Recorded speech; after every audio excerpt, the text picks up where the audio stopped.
Good evening and welcome to the Raw Feed. I'm Gary Franchi, and tonight we're bringing you explosive developments that are shaking Washington to its core. We're streaming live across YouTube to millions worldwide and simultaneously on Rumble and X because what we're about to reveal is too important to risk being censored. We are on the ground here at CPAC in Maryland, just outside of the swamp. And before we dive in, grab your phone and text this stream link to everyone you know who cares about the truth. This is how we bypass big tech's algorithms and get the real news to Americans. And speaking of real Americans, I see our live chat is already lighting up. And tonight we'll be featuring your super chats and Rumble rants between segments, putting your voices front and center for the world to see. It's day 29 of President Trump's historic return to the White House, and the revelations just keep coming. First up tonight, China's aggressive land grab of America's farmland has been exposed, and Trump's response is sending shockwaves through Beijing. You won't believe what we have uncovered about who's really behind these purchases. Then hold on to your seats because we're talking about $4.7 trillion in untraceable government spending that has just been discovered. The swamp is in panic mode and the heads are already rolling. The acting head of Social Security has resigned, and we'll tell you why. And trust me, it's worse than you think. And then we have some updated news out of the southern border. As you know, Mexico has just approved U.S. military action against the cartels. Yes, special forces deployment, precision strikes, and a complete paradigm shift in how we handle border security. This is the kind of actions patriots have been demanding for years. And if you thought the mainstream media couldn't sink any lower, well, they just did. They're actually trying to blame Trump for a plane crash in Toronto. Yes, you heard that right. Toronto, Canada. Will expose his desperate attempt at manipulation for what it really is. And for our viewers just jumping in, make sure you follow us on Rumble and X as well. The truth doesn't live in just one place anymore, and neither do we. And speaking of truth tellers, our exclusive Mag Avengers merchandise is available right now at shop.nextnewsnetwork.com. Show the world you stand with real news. Now, we understand that keeping this kind of independent journalism alive and mobile is not easy. That's why we've launched our channel memberships with exclusive perks. Support the show, get special acknowledgement in the chat, and gain exclusive access to the Next News team, as well as behind-the-scenes action that you will not see posted anywhere else. The link is in the description. It's also below the window to join. And between segments, we'll be prioritizing super chats. Your voice matters here. And we want to hear what you think about these breaking developments. And for those who want to help keep this torch of truth burning bright, we've included donation links in the description. Every dollar helps us fight the mainstream media's narrative machine. So stay with us because tonight's Raw Feed is about to expose the truth they don't want you to know. So text this stream to a friend, hit the share button, tap the like, and let's get started with our bombshells of the evening. But before we do, let's welcome you to the show. We got Kristen Jedi Knight. We've got Steve Alsop, Annie Cowan, Russ Brad, Cindy Delker in the house. Who else is here today? We've got Mitten State Media, Duty to Rebel, Sue Mike. We got Northeast Alabama News. We got Bobby in the house. We've got Raymond. We've got Kenny Myers, Jim Hall, Paul Helmberg, SPX 1972, AJ in AZ, who's loving their new Mag Avengers hat. Sweet. That is awesome to see. We've got Texas in the house. Jill is here, and Joyce Decker. Pothead Kenny, what's up? We've got Christy, Duty to Rebel, Family, Coach It at Gmail. Joseph Burbo, otherwise known as Jab, is here. We've got Eric Koning, Jim Hall, Morris Diaz, Mike Nichols, Jenny Lynn, Nathan Joyce, Sean, Michael, the Hounds and I are here. What's up? Who else is in the house? Holy cow. Head Trip, Vanilla Twilight, Sean Rotten, the Honey Bunny, Patricia is here, Latino Conservative, God of Plumbing. Wow, that's an interesting name. Tish, Dale, Michelle Bosworth, Doug, and Trishy Girl, Ray from England, and Southern Alabama, JT Coker is here. And I want to send a shout out to Mary.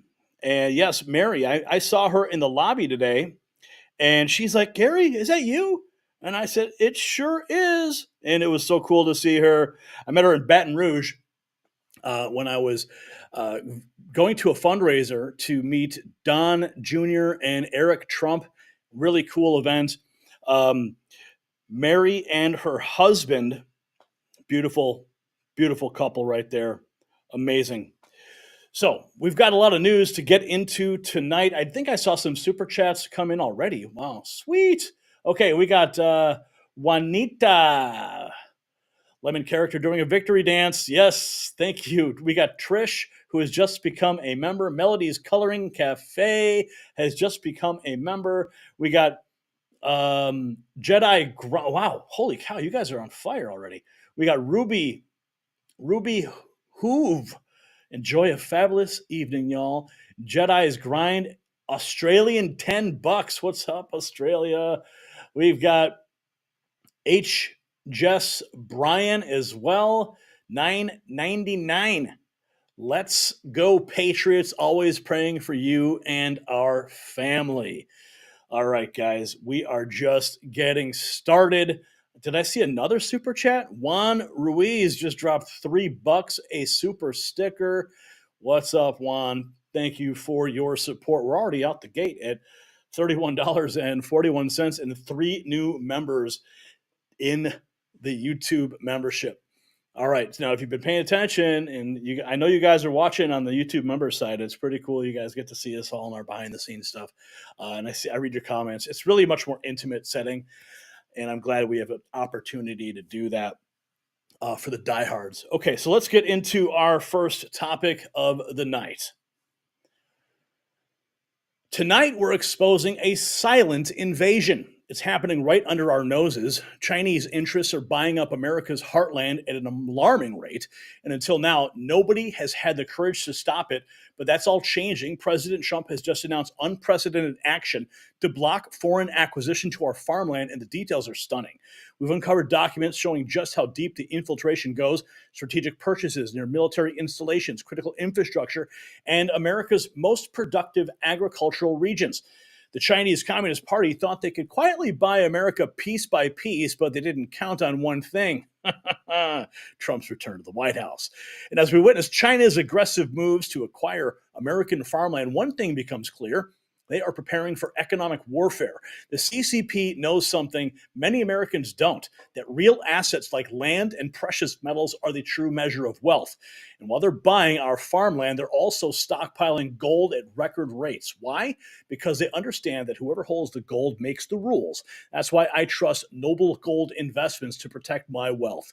Visit nextnewsgold.com today and secure your financial future with gold and receive 10 1-ounce silver American Eagle coins with a qualified account. That number on the screen, 877-646-5347.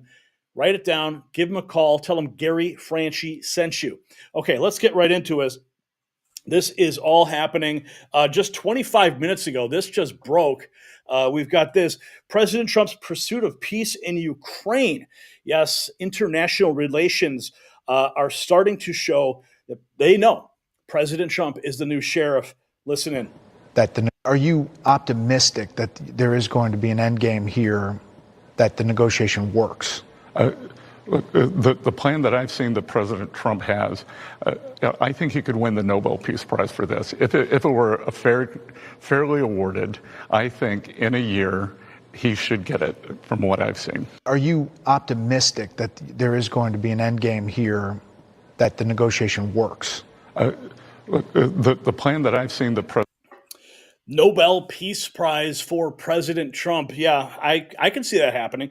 And then we got this 50 minutes ago. This is a post from President Trump's Truth Social. The country of Iran has shut down. New York Times reporting a gas shortage so severe that the government has chose between using its dwindling gas supply to run the country's power plants or heat people's homes. It chose the latter, which means the country is not protecting electricity. The presidential compound has no lights. Food and medical production facilities are shut. Factories have ground to a halt. Business, schools, universities, police stations, supermarkets, and government offices are all shut. 17 electricity plants have been shut down. This is what President Trump just posted moments ago on his Truth Social account. And then we have this Caroline Levitt posting this 3 hours ago. Promises made, promises kept. President Trump just signed an executive order to expand access to IVF. The order directs policy recommendations to protect IVF access and aggressively reduce out-of-pocket and health plan costs for such treatments. Remember the narrative that they were pushing during the campaign? Oh, President Trump's going to block access to reproductive health, and he's going to take women's rights away, and he's going to destroy families. Well, he just signed an order that contradicts everything that they've been claiming. Of course, he did also say it on the campaign trail, but the mainstream media completely ignored it and gaslit America. But we still won. We got Senator Katie Boyd Britt. Thank you, POTUS. Yet another promise kept. IVF is profoundly pro-family. I'm proud to work with President Trump on ensuring more loving parents can start and grow their families. She was quote tweeting the new press secretary, Stephen Miller, talking about just how exciting that he wants to be about that we're saving billions of dollars, ending theft and waste and grift. Listen. Stephen. The American people are exhausted and tired of watching their tax dollars be corruptly spent, abused, wasted, and in every sense robbed and stolen from them. This president, for the first time in history, is committed to restoring accountability at every level of the federal government. You may assert there's no waste in the Pentagon. You may assert there's no waste in Stephen, Treasury. I'm not you may asserting, assert there's no waste in HHS. HHS. Stephen, I don't think anyone... Then why are you not celebrating these cuts? If you agree there is waste, if you agree there is abuse, if you agree there is corruption, why are you not celebrating the cuts, the reforms that are being instituted? Every day that no action is taken, the entire salaries of American workers that are taxed disappear forever. Stephen, let's calm down. This is we're not having a debate. There's no reason about whether there are places... You are clearly trying to debate me, and I will be as excited as I want to be about the fact that we are saving Americans billions of dollars, that we are ending the theft and waste and grift and corruption, that we are stopping American taxpayer dollars from subsidizing a rogue federal bureaucracy that has been relentlessly weaponized against the American people. Okay, you Stephen, may not care about I'm this not issue. Talking about your colleagues may not care about this issue. But we care about this issue. The American people care about this issue. They also care about privacy. And the American public overwhelmingly... They also care about privacy. Yeah. Listen, the government's had access to all of our information forever. So when they try to tell you that Elon Musk suddenly has access to millions of social security numbers, he wants everyone's tax returns, they're just fear-mongering, okay? What we should be doing is exactly what Stephen Miller is saying. We should be celebrating it all, okay? And he's getting excited. We should all be getting excited about this. But CNN's like, oh, sir, you better calm down. Calm down. Okay? Calm down. You know, CNN is just making up stuff as they normally do. We've got more Bill Mitchell. Trump is going to get the deal done. If he can bring peace to this war-torn region, he does deserve the Nobel Peace Prize. BRICS News. Russian Foreign Minister Lavrov says negotiations with the United States and Saudi Arabia were a success. Well, we definitely need to bring peace to Ukraine and Russia and just turn off that money spigot that is only feeding the military-industrial complex. And then we have this from Senator Kennedy. Democrats must try harder not to suck. In terms of the Democrats, I've got a lot of friends who are Democrats, and they haven't asked me for advice. But if I did, I'd tell them, look, you just got to try harder not to suck. I mean, think about it. Over the past 4 years, the Democrats mismanaged Congress. They mismanaged COVID. They mismanaged the economy. They mismanaged inflation. They mismanaged the national debt. They mismanaged Afghanistan. More recently, in their opposition to President Trump and Mr. Musk, the Democrats have chosen to support the bureaucrats and the spending porn over the American taxpayer, just like they support illegal immigration over the rule of law, just like they support transgender athletes over women's sports. just like they support Hamas terrorists over Israel. All Democrats are not like this, but the party is controlled right now by people who majored in online activism with a minor in puberty blockers. I know these people. They think men can breastfeed. They're triggered by race. They cry if you use the wrong pronoun. And most fair-minded Americans look at this and they go, these people are about 10 exits past normal. Oh my God. And that's what's killing the Democrats right now, in my opinion. You know, oh, I'm sorry. No, I don't want to interrupt this. Keep going. No, I'm done. Okay, spending porn, and they got to try harder not to suck. And I can't keep up. You know, one question people ask me about you, they like, is this extemporaneous from Senator Kennedy, or does he actually think this out ahead of time? Does this just flow naturally for you? About 5 minutes before an interview, my staff knows to leave me alone.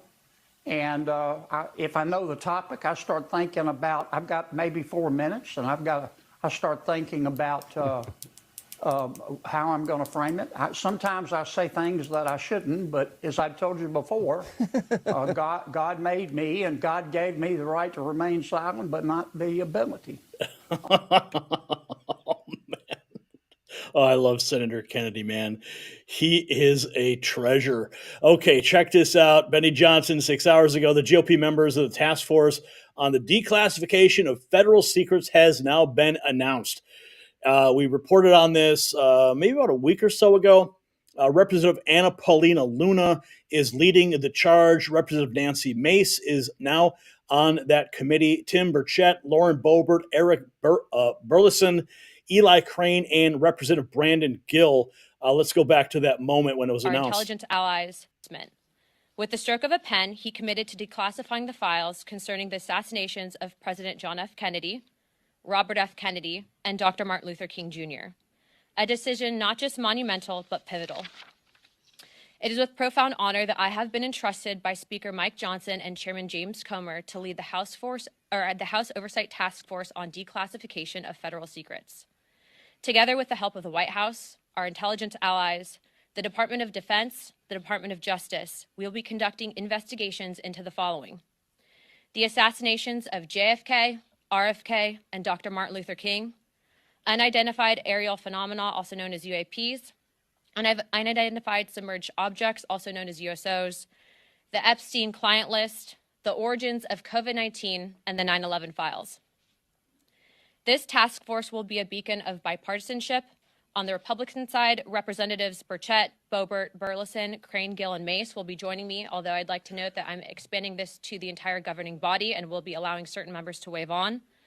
Our first hearing is set for March. The date will be announced soon, and we've already initiated close to a dozen communications with various agencies, to include Pam Bondi at the Department of Justice and the Secretary of State. This will no longer be a task force that makes bold promises only to fade into irrelevance or send strongly worded letters. This will be a relentless pursuit of truth and transparency, and we will not stop until the American people have the answers they deserve. Let's go, baby. We will cut through the bureaucracy, challenge the stonewalling, and ensure that the American people finally get the truth that they have been denied for too long. If we are to endure and thrive as a nation, we must restore trust through transparency. The American people must be trusted to think for themselves, to form their own judgments from the truth that they are entitled to know. We've been treated like children for too long and kept in the dark by those we elected to serve us. It is my solemn duty to begin mending this trust, to form a new relationship between the government and the governed. Let us embark on this journey together towards a government that does not serve, but one that enlightens. Does not just serve, but one that enlightens. Trust. Amen. You know, I am so happy to hear what is like. It's all about to come out, man. All the secrets that we have been asking and begging and screaming for are all about to be revealed. And we also have this, the Patel cloture vote and the Iran threat update from Real America's Voice. The final vote is in 48 hours, with Patel possibly leading the FBI by Friday. Ending the Russia-Ukraine war needs individual negotiations before any collective agreements. Here's John Solomon on Real America's Voice. Be the director of the cloture vote is later this afternoon, followed, we assume, by a final vote. What do the numbers look like? Does he get by? What's your sense of it right now at this hour, John? Yeah. Right now, the Senate has about 52, 53 votes for him. That's the current plan. He'll get through the simple majority cloture vote tonight. He just needs 51 to get over, and then there'll be a final vote within 48 hours, and that will position him to put him into to be the director of the FBI by Friday at the latest, I think, is what we're hearing. A big victory for Donald Trump, a big victory for the American people, because the FBI is one of those places that needs to be turned upside down and reorganized, refocused, their compass reset back on solving crimes and stopping terrorism and not trying to settle political scores. John, at the top of the segment, our lead story was the ongoing situation there in Saudi Arabia involving peace talks over Ukraine and Russia. It is the story that the world is watching. There are so many interesting tentacles. Right now, Russia and the United States are sitting at the table. Ukraine is being told, let the adults talk, sit over in the corner. And then there's the European Union, which feels like it's being left out of the process entirely. How is all of this going to ultimately play out in your mind? It's interesting to see kind of all the different pieces move together here. Yeah, this is the way traditional diplomatic negotiations occur. Let's go back to early January when President Trump's envoy, Steve Witkoff, went to Israel only. He didn't meet with Palestinians or Hamas. He went to Israel only to make sure he understood what Israel needed to get the ceasefire deal done. No one objected to that solo conversation. Why? Because in negotiations, before you can bring the two sides together, you need to understand what each side believes are red lines, what they're willing to give up. And you can't do that when the other side's sitting in the room already arguing. And so there is nothing abnormal about the fact that the United States met with Russia alone today. There's nothing abnormal with Keith Kellogg this morning meeting just with the Europeans and leaving the Russians out. I don't see the media crying about that. At some point, all the sides will get together in a room and they will reach some sort of agreement, hopefully. But this is normal negotiation. You go to one side, then you go to the other side. You get to understand where they are, where they're bendable, where they're unmalleable, and then you bring them together and try to make a deal. By the way, in today's conversations, which are over now, they went 4 hours, there were other discussions about restoring American oil company contracts that were suspended 3 years ago when Russia invaded Ukraine. So there's U.S. interests that have nothing to do with Ukraine that are also on the table. This is the first bilateral negotiation that the U.S. has had with Russia, a nuclear superpower, in more than 3 years. Think about that. The cloture vote is more than 3 years. And in all that time, you have seen millions upon millions of dollars just continually funding the war. Never a talk of peace, only a talk of arming more and more bullets, more bombs, more tanks, more jets, and more lives and more blood. Why? It's because war is big business, and it's time to close that business down. And let's talk about peace, finally. We got this. This was 24 hours ago. Donald J. Trump posts from his Truth Social. This is what he said. Kash Patel will be confirmed as the new director of the FBI. James Comey is in a complete panic. Post a thumbs up in the comments if you support Patel, indicting indicting Comey for his fake Russia scandal and spying. Oh, yeah, please. Did Comey get a pardon from Joe Biden? All Americans. When you think about a second Trump administration, what do you think the implications would be for the FBI? Oh, serious, for the Justice Department and the FBI, because Trump is coming for those institutions. He knows their power, and I think he has regrets that he didn't work hard enough to corrupt them last time. So he's coming for them, and that's a danger for all Americans. He's going to put people in positions in those organizations. He didn't have all-stars the last time. He'll have the bottom of the barrel this time, but people who will want to do his will, and that should worry every American. This election matters. Because of a reason like that, people have to participate. You cannot sit on the sideline I don't care how you feel about Joe Biden, you must vote for him because the consequences on the other side are too severe. When you think about a second too Trump severe administration, for who, though? The consequences are too severe for you, Jimmy boy. That's why they did. That's why they were so afraid, because they knew accountability was on the way. Okay, so check this out. 6 hours ago, breaking news. Trump is exploring federal action to stop China from purchasing American farmland. I mean, how long have we been sounding the alarm about China buying up sensitive farmland around military installations? Well, now President Trump is on the case. Just in, President Trump seeks to ban China from purchasing American farmland. Real America's voice. Democrats look weak and unorganized. Here is their mistake. The greatest mistake the left ever made was taking away the 2020 election from Trump. And this is Newt Gingrich, okay? We've said this time and time again, and I know you guys agree, right? Had they just not stolen the 2020 election, Donald Trump would be, he'd be out of office. And there'd be a completely new president, whether it be Republican or Democrat, of course, we don't know. And now President Trump had 4 years to plan his comeback. I mean, think about the strategic education that he received while he was in the Oval Office initially. 4 years to mellow in it, soak it in, understand his true executive power, find out who the rats were, the people who abandoned him when he was out, all the backstabbers, they all revealed themselves. And now he's surrounded himself with true America First patriots. I mean, this is all God's timing. And it is so perfect because God's timing is always perfect. I mean, just look what's happening to our own channel here.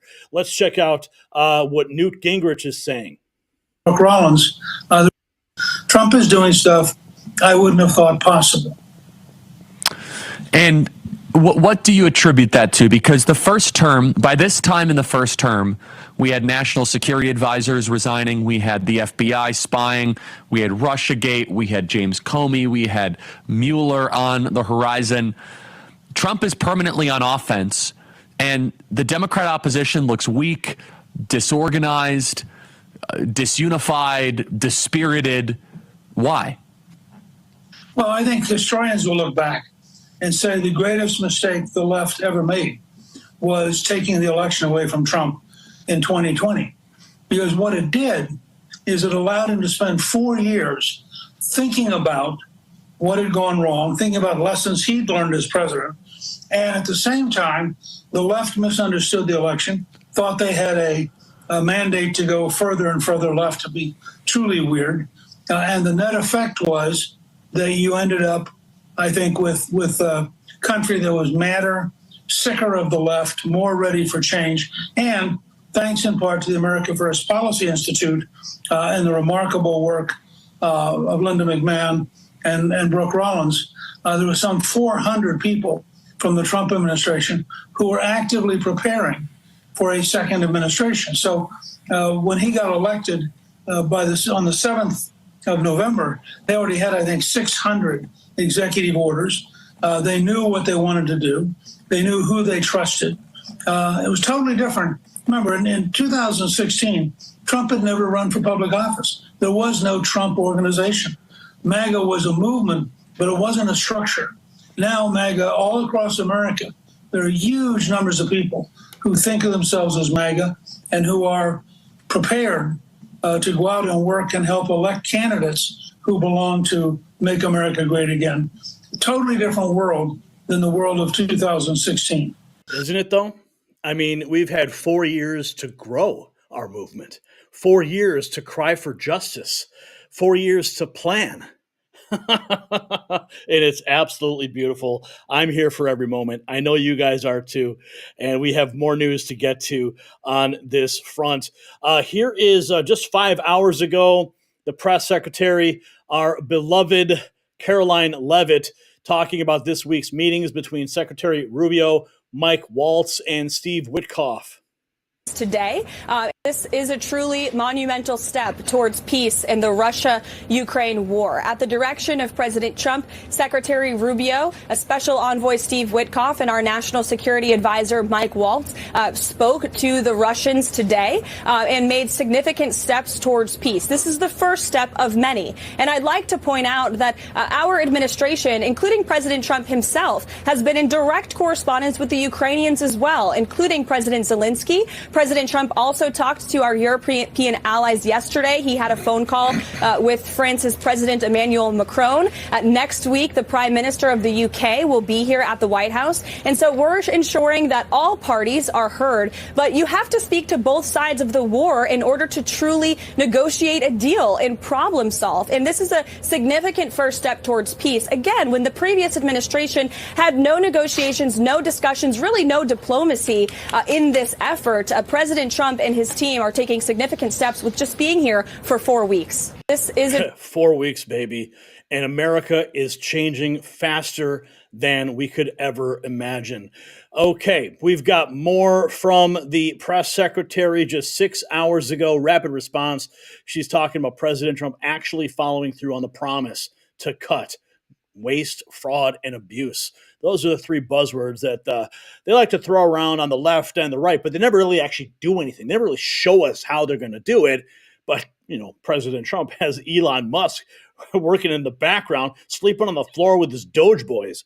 Are up in arms about it, and they were promising the American people the very same things that President Trump promised the American people, won the election on, and now is actually delivering on. That's the only difference between what President Trump is doing and what these Democrats have promised the American people for decades. He's actually following through on the promise to cut federal government waste, fraud, and abuse. And this is the first president to actually do such a thing, and the Democrats are up in arms about it. But our country is going bankrupt, and President Trump is not going to sit back and allow it to happen. Nope, he's not. And that is why they're exposing those three words: the waste, the fraud, and the abuse. Kash Patel, of course, we are waiting for that to happen. Happy President's Day to the GOAT. Yes, that was just yesterday. Let's check this out. Yes. Tell them what I said. President Trump looked at the Taliban leader and said this: I want to leave Afghanistan, but it's going to be a conditions-based withdrawal. And translator translated. And he said, now, this is a great story because President Trump actually pulls out a picture of the Taliban leader's home and says, if you don't play by the rules, we're going to drop a Moab on your house. And that's when everything changed. Okay. Let's see what we have and check in on some more news from the Rubio front. This is, we got this. This is in Ukraine. What's going on there? Alex Vindman, this is from Gunter Eagleman, someone who has questionable, Alex Vindman, someone who has questionable ties to corruption in Ukraine, says it will be embarrassing for Elon if he tries to investigate him. Oh, yeah? I just want to ask you something on a personal level as we wrap up.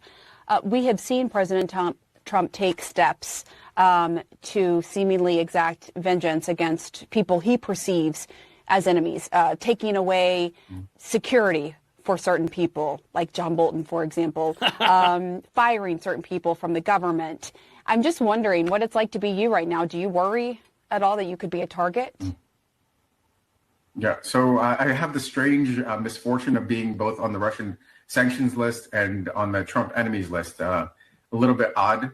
I think the fact is that there's going to be a high degree of retribution. Some of these figures that are being selected, for instance, Kash Patel, who's likely to get a Senate vote this week, would be the Minister of Retribution and Retaliation. Am I concerned? Maybe on some level, yes, but I'm not going to shirk in my responsibilities to communicate on the areas that I think I could contribute to the policy making or the policy deliberations that are essential to secure U.S. national security interests. This book coming out. Book coming out. Guess what? You should be very, very afraid. We have more from Secretary Rubio. This just posted 10 hours ago talking about the conflict that has raged for so long, and it's now time for peace. President Trump is in a position for 3.5 years while this conflict has raged, or 3 years while it's raged.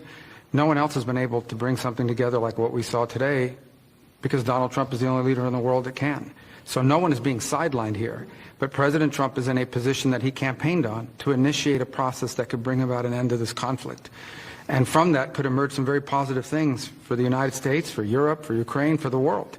But first it begins by the end of this conflict.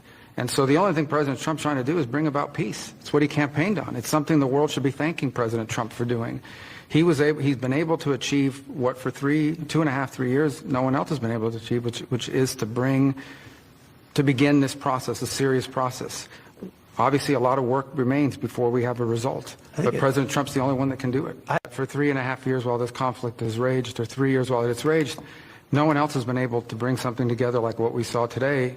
Nobody has been able to bring something together like we saw today because President Trump knows how to negotiate. It's called the art of the deal. Yeah, maybe you should pick it up and read it.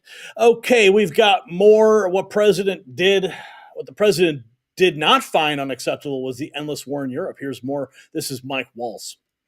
So what the president did not find acceptable was an endless war in Europe that was literally has turned into a meat grinder of people on both sides. So if you just think about just in a few months, President Trump has shifted the entire global conversation from not if the war is going to end, but just how it's going to end. And only President Trump can do that. And in the Oval Office less than a week ago, both President Putin and President Zelensky both said to him, only you, President Trump, could drive this war to a conclusion. Yeah, I mean, he said he was going to end it on day one. We're in day 28, but guess what? It's all coming to an end. And here we have more.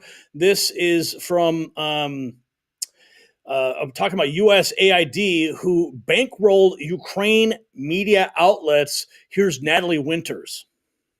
And to cover up make no mistake, 9 out of 10 media outlets in Ukraine were bankrolled by USAID or United States government funding. And I think that sort of shows you they were funding those media organizations not to do actual reporting, but to cover up the crimes, not just of Ukrainian leaders, but of their American counterparts too. And I think, Jack, you're correct. This idea that, by shuttering USAID, American soft power is going to just completely dissipate.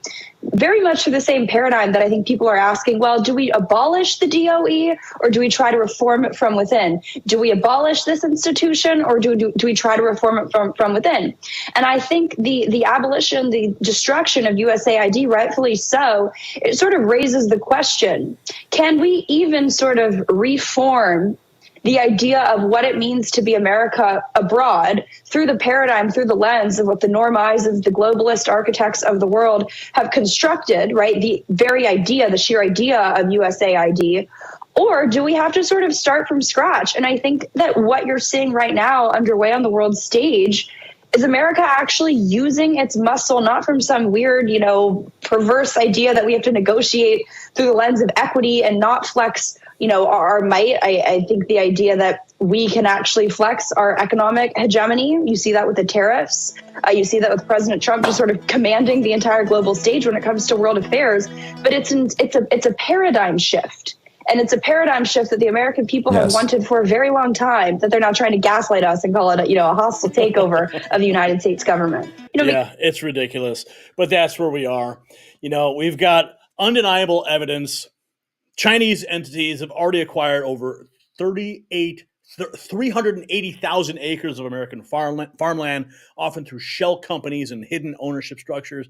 President Trump's decisive action today marks the beginning of a new era, not just in the Ukraine-Russia war, but also one where America's agricultural security is finally being protected. But here's what should keep you up at night. While we've caught some of these purchases, how many have actually slipped through? The Biden administration, their negligence has left our nation vulnerable. But Trump's team is already implementing new screening procedures and restrictions. So here is what we need you to weigh in on in the comments section. Should all current Chinese-owned farmland be forcibly sold back to American citizens? Or should existing purchases be grandfathered in? Share your thoughts in the comments below and suit up for the truth revolution with our exclusive MAG Avengers gear at shop.nextnewsnetwork.com, because real patriots wear their values proudly. All right, folks, we are on the ground here at CPAC in Maryland. You guys are joining us live. I've got some guys on the ground. I'm going to check in with them and see what they're up to. Maybe we'll bring them into the show in a little bit. I just got a message from Tom McCullough. That's the Tom I always reference. He says, not a whole lot going on out here as far as chiming in goes. Made like 7 circuits. We'll keep looking for interesting stuff. Now, CPAC doesn't actually officially start until tomorrow, but we always like to get in a day early, get a lay of the land, set up the gear, get everything tested and ready for you. So my men are on the ground right now, and they are, doing their own recon, but nothing exciting to report, and we will continue to check back with the crew. But let's check in with you, because I saw a bunch of super chats. You guys, I love you guys. You love this show. You love me. You love Angie so much, and you make this show possible. I mean, I can't even keep up with it all. I mean, let's see. We got Kenny Myers. Okay. We got Paul Kendall. $9.99. Thank you, Paul. We've got Kenny Myers. He's already been nominated for the Nobel a few times. Hopefully he gets it this time. I hope he does too. And then we've got this from Alice Searcy. So we got to join to see if you're wearing pants or Bermuda shorts. Just kidding. Yeah, I'm not wearing any pants right now. So you don't have to pay. I'll tell you the truth. Pothead Kenny, what's up? Has become a member. Well, Pothead Kenny, we've been waiting for you, sir. We've been waiting for you to become a member. Mouth of the South has just gifted a membership. Tea Tree Apothecary, I can never say that word right, just received a membership. Wayne Shannon has become a member, and Janie has become a member. Beverly Adams dropping $10. What's up, Beverly Adams? Thank you. John Pryor also dropping $2 in the jar. No one knows what will happen if the gold is gone. Yeah, we're going to find out soon enough. I hear they're going to be looking at Fort Knox. I want them to look at the Federal Reserve personally. So Jeff also dropping $1 in the jar. Thank you, Jeff. And then we got Christy dropping $20. Christy, love, love, love the show. Everyone in the live chat is also wonderful. Well, Christy, you are wonderful for keeping this show going. We thank you for that. Okay, we got more news to get to. Let's find out what's going on in our next segment of the night. We are going into no, not Ice Ice Baby. That's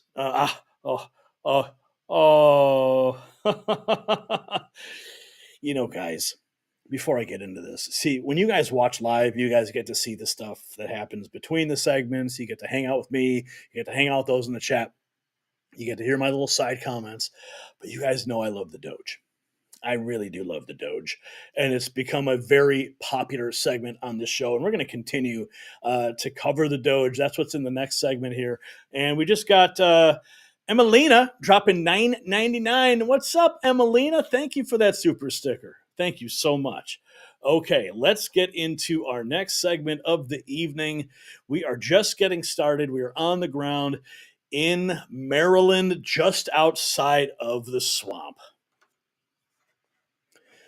Ladies and gentlemen, what we're about to reveal will shake your faith in government to its core. The Department of Government Efficiency has uncovered $4.7 trillion. That's trillion with a T in untraceable spending. The acting head of Social Security has already resigned after the discovery of 20 million dead people still on the benefits roll. But here's what's really explosive. The money trail leads directly to some of the most powerful people in Washington. Some mysterious payments to shell companies, to billions vanishing into thin air. The level of corruption is beyond anything we could have ever imagined. And tonight we are naming names. And speaking of waste and corruption, Isn't it time we address the waste happening in your body? Every day, your collagen levels drop, much like those missing government funds. But unlike the swamp, there's a solution. While DOGE is cleaning up Washington, you can rejuvenate your body with our premium multi-collagen formula. Think of it as your personal anti-aging executive order. Visit healthwithgary.com for 51% off during the special promotion. This scientifically backed formula helps restore what time takes away, just like Trump is restoring accountability to government. So don't let another day of cellular waste continue. Let's jump right into it. Oh, we're going right into a CNN clip. Martin O'Malley, former commissioner of Social Security Administration, thinks it's absolutely hilarious your tax dollars are being lost to fraud payments of illegals. This is what he said on CNN. Any evidence that Elon Musk has claimed that SSA is rife with fraud, suggesting that benefits are being paid to dead people, that millions and millions of dollars are going to waste. You're laughing, but that is a concern that a lot of Americans have. Is it not? Dude, the guy's literally laughing. He's laughing at you. He's laughing at the American people. I mean, here we have CNN. Of course, no one watches CNN, but this guy on CNN, he's asking a legitimate question. And the Social Security head, the former, laughing in America's face. Laughing matter? Well, yeah. He has no idea what he's talking about. There is not like a zombie apocalypse of people, cadavers running around with Social Security checks coming out of their pockets. On the contrary, what's more common that happens is, it's a big agency, so yes, there are outliers. It's 72.5 million people. Sometimes really desperate people will try to hide the fact that grandma died so they get a couple more checks. But more often, because of the checks we have in place, where we interrupt payments of people over a certain age, especially if they stop receiving Medicare benefits, we're more commonly more usual is that we have to restore benefits when we erroneously cut them off when somebody moves out of country or something. But no, Elon Musk, the co-presidents keep throwing stuff out on Twitter and that they can never back up. Ask Elon Musk. Show me the 12 people that are 150 years old. He can't. Show me. Did you hear what he said? He called them co-presidents. This is the narrative they're going to continue to push to drive a wedge between President Trump and Elon Musk, but we're hip to it, and so are they. It's not going to work. 200 million that are still receiving checks. He can't. These 19-year-old nitwits from DOGE that are violating the law and plucking people's, personal identifying information, they don't know what they're looking at because, the IT system that those dedicated employees have kept cranking out the checks, even during COVID, are very old. And they have an expertise. But now Donald Trump, what the biggest threat is to Social Security? Is that the co-presidents are going to drive out another 10,000 people from an agency that's already buckling under 50-year low in staffing. And that's fine with me. Okay, 10,000 more people out of the Social Security Administration. How about, why not 20,000? Let's keep the number going. And we have this, Lee Zeldin has just explained what happened with the $20 billion he found stashed away in a slush fund. Yeah, he was talking about gold bars. Yeah. November 18th. Tell us about this $20 billion that you found stashed away. And as we were chatting on the elevator, you said it was done in such a way that made oversight nearly impossible. That's right. So starting September 18th of 2024, there was a financial agent agreement that was entered into between the Biden Treasury Department and this outside bank. After that, there were additional agreements, an account control agreement, amended account control agreement. The dates show this rush. It was actually on Election Day, November 5th, that the General Counsel's office was providing a legal opinion on it. And they were amending these account control agreements right up to the week before inauguration. Now, $20 billion going out the door up front should be a big red flag, because what makes so much more sense is that if somebody is going to receive a grant, that they are doing work and then they're coming back and they're asking for the next tranche of money, as opposed to just fronting all of it. Now, what's crazy about these different agreements that I've read through over the course of the last few days is that they deliberately, in writing, make sure that they are drastically reducing accountability and oversight by the EPA, by government. I want, EPA to be in possession of the funding and have control and oversight of the funding, but that was relinquished. So the whole scheme was something that was extremely irresponsible before you even get started at analyzing each individual recipient. So these protests we were watching yesterday, and thank you so much for being here. Good to see you. We were told these were... Remember those protests? Yeah, $20 billion stashed away. Here we have Maria Bartiromo asking, how much money do you think was wasted on climate change? Was talking about, I want to get your take on how much waste there is. I mean, the Biden administration had a whole of government situation going on, that every agency was talking about climate change, and every agency was sending out money to address, quote unquote, this massive crisis of climate change. The existential threat. Remember that word? How much money do you think was wasted in that regard? You say people gonna die? We're talking into the tens of billions, if not more. Through the Inflation Reduction Act, this was a massive expenditure of tax dollars. And in the example that I provided you of the $20 billion going out through EPA, it was $20 billion going to a bank, distributing to 8 entities, which were pass-throughs, giving money to subgrantees. Many of those are pass-throughs. And Maria, you've covered this on other issues through the years, where you have to diligently do your research and follow the money to be able to have that level of accountability. That's what we're working on, and it's not just inside of EPA, as you pointed out, it's other agencies as well. And the American public spoke last November 5th.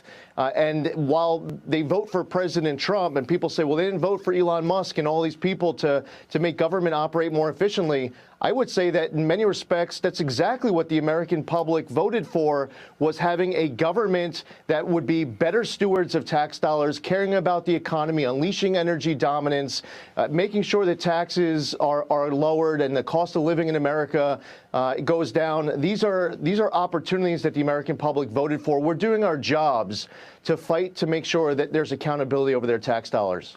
It's great to see Lee Zeldin back in action. This time, he's got some teeth in the EPA. Here we have more. Okay, this is Stephen Miller, one of my, I'm a fanboy. If I ever met this guy, I would just be like, bro, dude, you are the man. And he's at the White House, so I'm sure I'll probably bump into him one day. Maybe we can go have some cocktails. That would be fun, man. I want to party with this guy. Anyway, we got the White House Deputy Chief of Staff, Stephen Miller, talking about the temporary interruption in federal employment. Veteran, I understand that even a temporary interruption in federal employment is a great crisis and catastrophe for you and for CNN. What the American people see is a government that is finally delivering a promise of accountability under President Trump. You want to have a conversation about transparency. Let me ask you a question. Do you have any idea where the $22 billion that the Department of Health and Human Services provided to illegal aliens under Joe Biden is right now? $22 billion with a B. That's enough to provide a free house to every homeless veteran in America. Where's the $22 billion? I don't know. You don't know. Nobody knows. Joe Biden just spent it, and now it's gone. Transparency begins with having an accounting of where every federal dollar is spent. And God bless President Trump for leading this effort. God bless him indeed. Let's keep this party going. Juanita Broderick posting unbelievable. Good riddance. DOGE. Michelle King, acting head of the Social Security Administration, resigned shortly after an audit revealed there were 20 million dead people in the system. Could you imagine getting that memo? Ma'am, Elon Musk, yeah, he found it. He found the 20 million dead people that were still on the Social Security rolls. Yeah, you better file that PDF. Mm-hmm. Yeah, I'll do the same over here.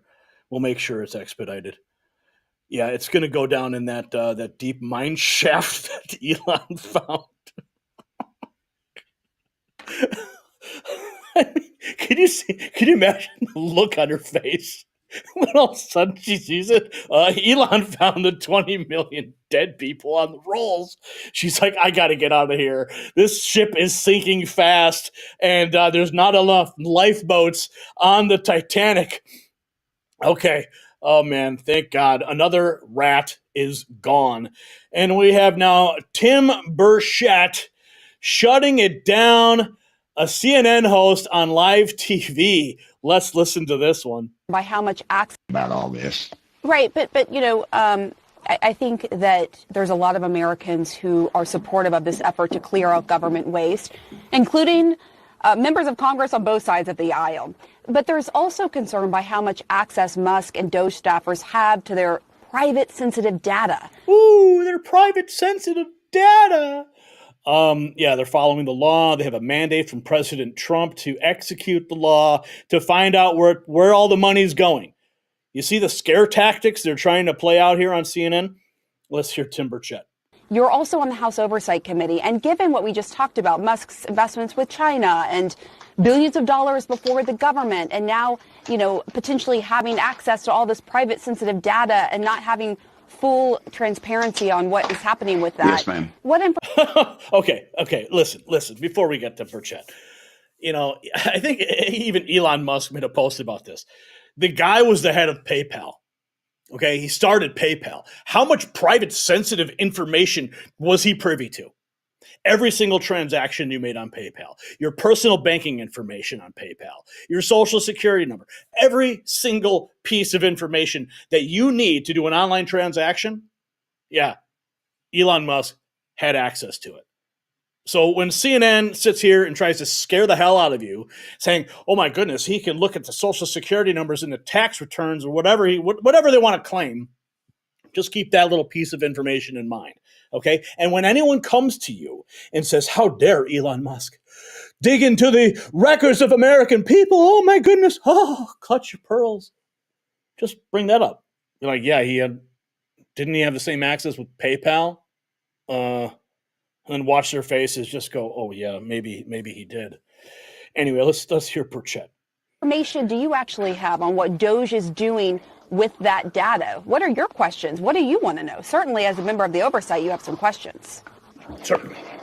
Well, first of all, Elon Musk, when he owned PayPal, they never had a breach of security. IRS is a nightmare, ma'am. You have. Okay, listen, I didn't even watch this clip. Okay, I didn't even watch this clip. And he brought it up. Boom. What's up? We're on the wavelength, baby. The wavelength is here. You have folks that still haven't gone back to work 3 or 4 years after COVID. As a United States congressman, I can write a letter of concern over a constituent of mine having a problem with the IRS, and it takes up to 6 months for me to get a response. Look, I'm not saying there's no problems with government agencies or the IRS. Hold on. You asked me a question. But you're not answering it. And the IRS the IRS has hundreds of different groups that have access to this stuff, and yet no one's complained about that. You don't hear there's checks and balances in place for the specific system. That's not true. Even the IRS, even politicals and the former IRS commissioner who was just on the show yesterday said even he didn't go to it, and it's highly unusual for politicals to have access to that system. Do you not have questions about what they're doing with the data, why they want access to private tax information from Americans? Do you not have those questions as a member of the Oversight Committee? I have questions. The only reason you'd have questions is if you're doing something crooked. And you're going to see a lot of congressmen with red faces when they follow this paper trail back to members of Congress, ma'am. And that's the bottom line. Where were they fussing the last 3 or 4 years? I mean, we've had these groups different groups have access. Hundreds of different people have access to this that are nowhere in the scope of what needs to be. And yet no one raised one peep about it. Now Elon Musk gets a hold of it, and he's going to do something. He's going to make some changes that need to be made. And you all are pitching a fit. It's the same old line, man. You attack the message carrier, To be clear, you all were not pitching a fit. As I said, a lot of people think it's a good thing to weed out waste, but there are fair about all this. But there are fair questions. No, you ask loaded questions that are meant to drive a narrative. Okay, but here on the Next News Network, on the Raw feed, we deconstruct and expose your narratives for exactly what they are. Okay? Propaganda. Okay, Andrew Moran, 5 hours ago, will Elon Musk audit Fort Knox? From Musk to Ron Paul, proponents say auditing the U.S. government gold reserves is crucial. One reason, a significant share was confiscated from the American people in the 1930s. Yeah, executive order, turn in all of your gold. Remember that? Yeah. Well, where is that gold? Let's find out. Let's audit Fort Knox. Let's audit the Federal Reserve. Let's audit the IRS. Let's go after the money. Okay, here we have K-Gash MAGA Queen. Here she is admitting she hid the books. Christina Dry admits USAID was caught red-handed by the DOGE boys. But Elon Musk's influence is sweeping throughout the administration. It was late last week that the DOGE team showed up at USAID offices in Washington and demanded access. USAID employee Christina Dry described the scene. DOGE was in the building. We took down our pride flags. I took out any books I felt would be incriminating. No one was talking. We heard they started taking transcripts automatically of all of our Google Meets. They unplugged the news in the little kitchen galleys. It didn't feel good. And then Saturday, all of the websites went down, and then I lost complete access to my computer. That sucks. That sucks. Okay, put your house up for sale, all right? And we have more. Let's continue the party, the Doge party here. Oh, did you guys see this one yet? Elon Musk and Doge arrive at Fort Knox gold mine. What did he find? Okay. Yeah, there's Elon Musk. He's going to find, what does he find? Just sticks and stones in the Fort Knox gold mine. My boy, and a memes dropping another brutal AI meme for the world to see. Gotta love it. Okay, we've got more. Newt Gingrich says the corrupt Democrat Party is terrified. As there are two different things going on here with the Democrats. The first is they are watching with terror as all the different sources of government money that has propped them up for the last 60 or 70 years, all of it is now being challenged by President Trump and by Elon Musk.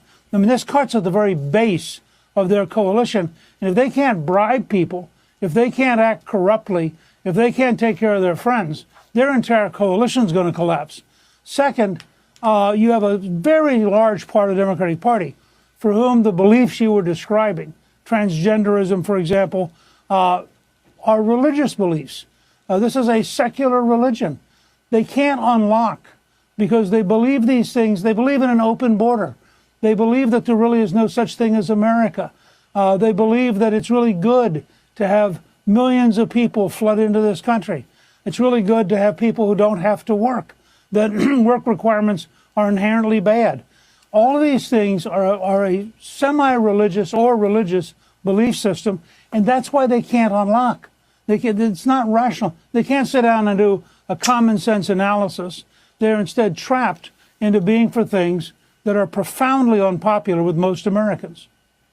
There's an untold story behind this money, too, because Congress has a duty called oversight. And there were senators and congresspeople that were asking USAID, for example, and other departments for an accounting of their money. They would get back nebulous, obscure, obtuse answers, which tells me that the Democrats knew what they were doing. They knew the American people would not want their money spent this way, but they did it anyway. And then they basically lied to the American people and would not disclose the true nature of the spending that was actually going on. Look, I mean, you have to accept that there was a lobbyist bureaucratic empire, that empire took your money, gave it to its friends, even if they were totally incompetent, and then you'll find case after case where your money went out to systems that just don't work. That's crazy. And at that time, they were taking care of themselves. What makes President Trump potentially the most consequential president since Abraham Lincoln is the fact that he's taking a sledgehammer and he is pounding the establishment in a way that no one has since Franklin Roosevelt created it in the 1930s. He's the first person, and I'm a great fan of Ronald Reagan. Reagan defeated the Soviet Empire, but he didn't try to take on the American establishment. Trump has had the guts to go straight at it, and I think the American people are going to be with him even more so when they learn how really sickeningly bad it is. The sledgehammer of justice is coming. And here is Vince Langman. If this doesn't make your blood boil, nothing will. Thank God for Elon Musk and the DOGE boys. Here is Rory Stewart explaining his connection to USAID. Stopped. Doesn't matter. You have a contract. So, Turquoise Mountain, which my wife Shoshana runs, has a contract, had another $1 million to go. Money just stops. Oh, hold on. Wait, there's a contract between some organization and USAID, and the contract stopped. And hold on, his wife ran that organization, and they were supposed to get another $1 million from the U.S. government, and that just stopped? What organization does his wife run? It's called the Turquoise Mountain Foundation. You can't make this up. The Turquoise Mountain Foundation exists to teach Afghani peasants about degenerate modern art. So this is in some ways often called the first piece of conceptual art. Does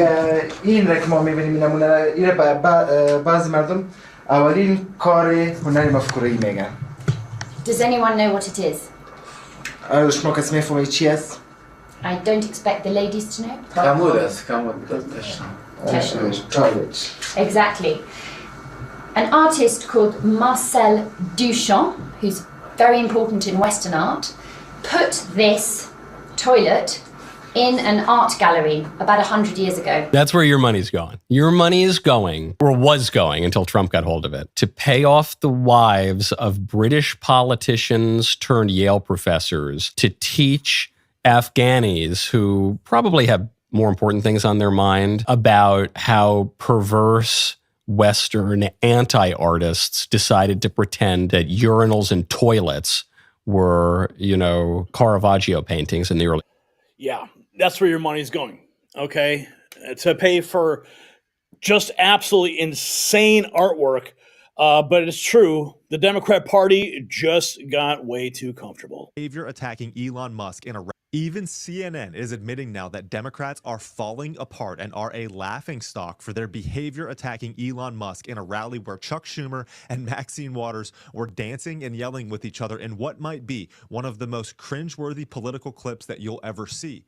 The reason Democrats are so mad at Elon, though, besides him dismantling agencies that push their agenda around the world, is because, and I'm not joking, he may have just uncovered the biggest scandal in news media history. I'm going to build up to that in this video. First, for perfect context, there is a clip going ultra viral all over social media that Elon shared on X. It speaks perfectly, besides the language, which I've cut out for you, to how most of the American people feel and how delusional and out of touch, lost the current Democratic Party is right now as Trump and Elon and DOGE clean up the American government. This is spicy. Check this out. I'm Zach Costello. It is just going downhill for the Democrats, dude. Can you please tell me, if someone, right, robbed a bank, okay, let's talk about a hypothetical before we get into the real real quick. If someone robbed a bank, someone watched the security footage, saw who robbed the bank, told you who robbed the bank, you caught who robbed the bank, are you going to be mad at the person that robbed the bank or the person that told you were being robbed? Okay, that's what's going on with Elon Musk right now. For those of you that don't understand, okay, Elon Musk was hired for the Department of Government Efficiency. What does the Department of Government Efficiency do? What is its main number one goal? To make sure that our government is running efficiently, dumbass. Okay. Here we go. Here's more on the gold bar Fort Knox rabbit hole. Since DOGE has buckle up, because I'm about to take you on a wild ride down a gold bar Fort Knox rabbit hole. Since DOGE has been auditing everything, Senator Rand Paul over the weekend sounded the alarm that the United States has more gold bars than any other country, and it's all being stored at Fort Knox. But yet it hasn't been audited since 1974. So he calls on Elon and says, hey, you might want to take a look at this. Elon Musk replies on Twitter and basically says, what? They haven't done an audit since 1974? Yeah, we absolutely should do that. In fact, he suggests doing a live video walkthrough of Fort Knox to ensure that all the gold is there. Now, weirdly, since he made that suggestion, there are reports that U.S. banks are flying gold from London to New York. And when I'm talking about gold, I'm talking mass amounts of gold, 8,000 bars worth millions and millions of dollars. Also, since this conversation started taking... Oh, wait a second. What is she talking about there? Okay.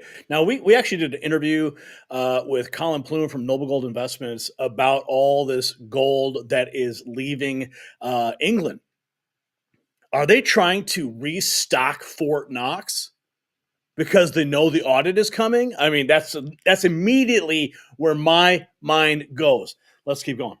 Taking place. It is now raining all over Kentucky, and Fort Knox and the surrounding areas are under flood warning. So no audits are going to be taking place, at least in the next couple of days. What's even crazier is that conspiracies around the U.S. gold at Fort Knox have been going around for decades. And in 1974, the same year that they stopped auditing Fort Knox, there was an article released that an anonymous source said that the Rockefellers were pressuring the Federal Reserve to sell Fort Knox's gold bars at a super cheap price to anonymous Europeans. After this was printed in the newspaper, the anonymous source was revealed to be Louise Boyer, Norman Rockefeller's secretary, and she mysteriously falls to her unaliving because she fell off of her 10-story balcony. How about that? Not only that, but the James Bond movie Goldfinger was Bond discovers Goldfinger's plan to rob Fort Knox of the gold. And who wrote the book Goldfinger that later became the James Bond movie? A guy named Ian Fleming, who worked for British naval intelligence during World War II. And back in the day, people believed that he was using real life experiences to write fiction that now became super successful. You could go predictive programming. Million different ways with all of this information. Was our gold previously sold to Europeans and now they're flying it back? Did it just happen to rain when an audit's supposed to be taking place? Did HARP program? Did a counterintelligence individual try to sound the alarm back in the 50s, 60s, and 70s? I don't know, but I wanted to share all this information and I want to hear what you think about all of this down below. Buckle up. Leave a comment below. Here we go. Here is our beloved press secretary, Caroline Leavitt. Just said Trump has directed Elon Musk to identify the fraud in the Social Security Administration. Checks. I've been fighting fake news reporters all day long here in the Washington, D.C. swamp who are trying to fearmonger the American people into believing that this administration is going after their hard-earned tax dollars and their hard-earned Social Security checks. So I want to set the record straight on your show tonight, Sean, and I'm very grateful for the opportunity to do so. President Trump has directed Elon Musk and the DOGE team to identify fraud at the Social Security Administration. They haven't dug into the books yet, but they suspect that there are tens of millions of deceased people who are receiving fraudulent Social Security payments. And so their goal in going into the Social Security Administration is to identify three things. Number one, to identify duplicate payments and to end them. Number two, to identify payments that are going to deceased people who are no longer living and should no longer be receiving that money. And number three, to protect the integrity of this system for hardworking Americans who have been paying into it their entire lives. So rest assured to all of the people watching your show tonight, if you paid into the system honestly, you will continue to receive your Social Security checks. Do not buy into the lies from the legacy fake news media who are trying to fear you and scare you into believing otherwise. This is what we've seen them do about President Trump for years with every promise that he has made. And he's going in there to protect your hard-earned money. That is the ultimate goal. Yeah, that's what the left is loving to do, is continue to fearmonger. Here we have a CNN producer go get someone from the real world to slap our panel. What's going on? This is great. Kevin O'Leary, what's up, man? Gels back. I think the issue is they're not whacking enough. There's this concept in private equity when you get a bankrupt company and you go in there, you cut 20% more than your initial read. And then you find, like a pool of mercury, the organization gels back together again. Always cut deeper, harder when there's fat and waste. The FAA, it's not the people. The code is cobalt. It's from the 60s. It needs CapEx put into it for the technology to be upgraded to make it safer. Fat like a chicken. All of these agencies are like big fat chickens dripping over barbecues of fat. This is the best barbecue I've ever seen, but I don't think it's happening fast enough. They're not cutting enough. Keep slashing, keep hacking while you have a 24-month mandate before the midterms. Cut. More cutting. Believe me, it's going to work out just great. Everybody should be happy. Even people with the nuclear codes, cut them too? Cut everything. Because if you don't see what they're doing and they can't show you that they're adding value, you whack. But You're whack. They certainly are. Here we have O'Leary again, finding the issues and publishing them. And every American goes. He just finds the... By the way, Elon Musk has no executional mandate. He can just... He's unique. He's got his own international broadcast network called X. He just finds these issues. He 48 hours publishes them, and you read them, and every American goes, "What is this?" That way. I've checked the site. Let me to that There's point, no executional rights. To that point, he is using X, and he is using the website And DOGE, and you can go on the website and sort of track some of it. It doesn't always tell you what the thing was. But here is something that has struck me and that has kind of come up recently. DOGE has gotten some things wrong. We know that they're going to, right? Here are some of the things that they've gotten wrong. USAID did not give millions of dollars in direct grants to Politico. It did not fund the visits of celebrities to Ukraine. It did not fund send $50 million worth of condoms to Gaza for Hamas, nor anywhere else, actually. And it did not pay $84 million to Chelsea. That's $200 million versus billions that they have What found. I am saying, though, here is this is false information that is put out then on X, and then it is used to troll people, including those who have gotten some of these grants, who are regular Americans just trying to live their lives. And some of the information... Just regular Americans trying to live their lives. What about all those regular soldiers who lost their jobs because they didn't bow to a mandate? Yeah, you don't see them crying for those folks, do you? But they're crying for the bureaucrats. False information on social media? Oh, no. Right, but when the owner is working for the government, working for the government.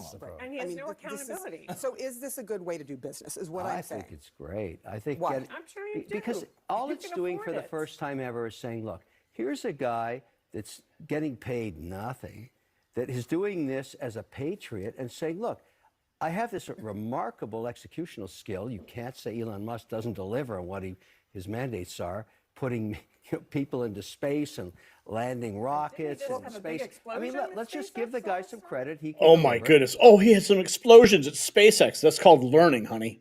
You may not like him, but he's saying, look, I own this network called X. I paid $45 billion for it. Let me go into these agencies. I'll pull the data out. I'll publish it. You look at it. Tell me what you want to do and let the government decide on their own, because I have no executional rights. I'm just shining the light of transparency on the fat dripping off every chicken, and I'm looking at it saying, whoa. He is getting Can you believe a lot the of waste? The fat, though. Can you believe the waste? Here we have Tara Bull posting this.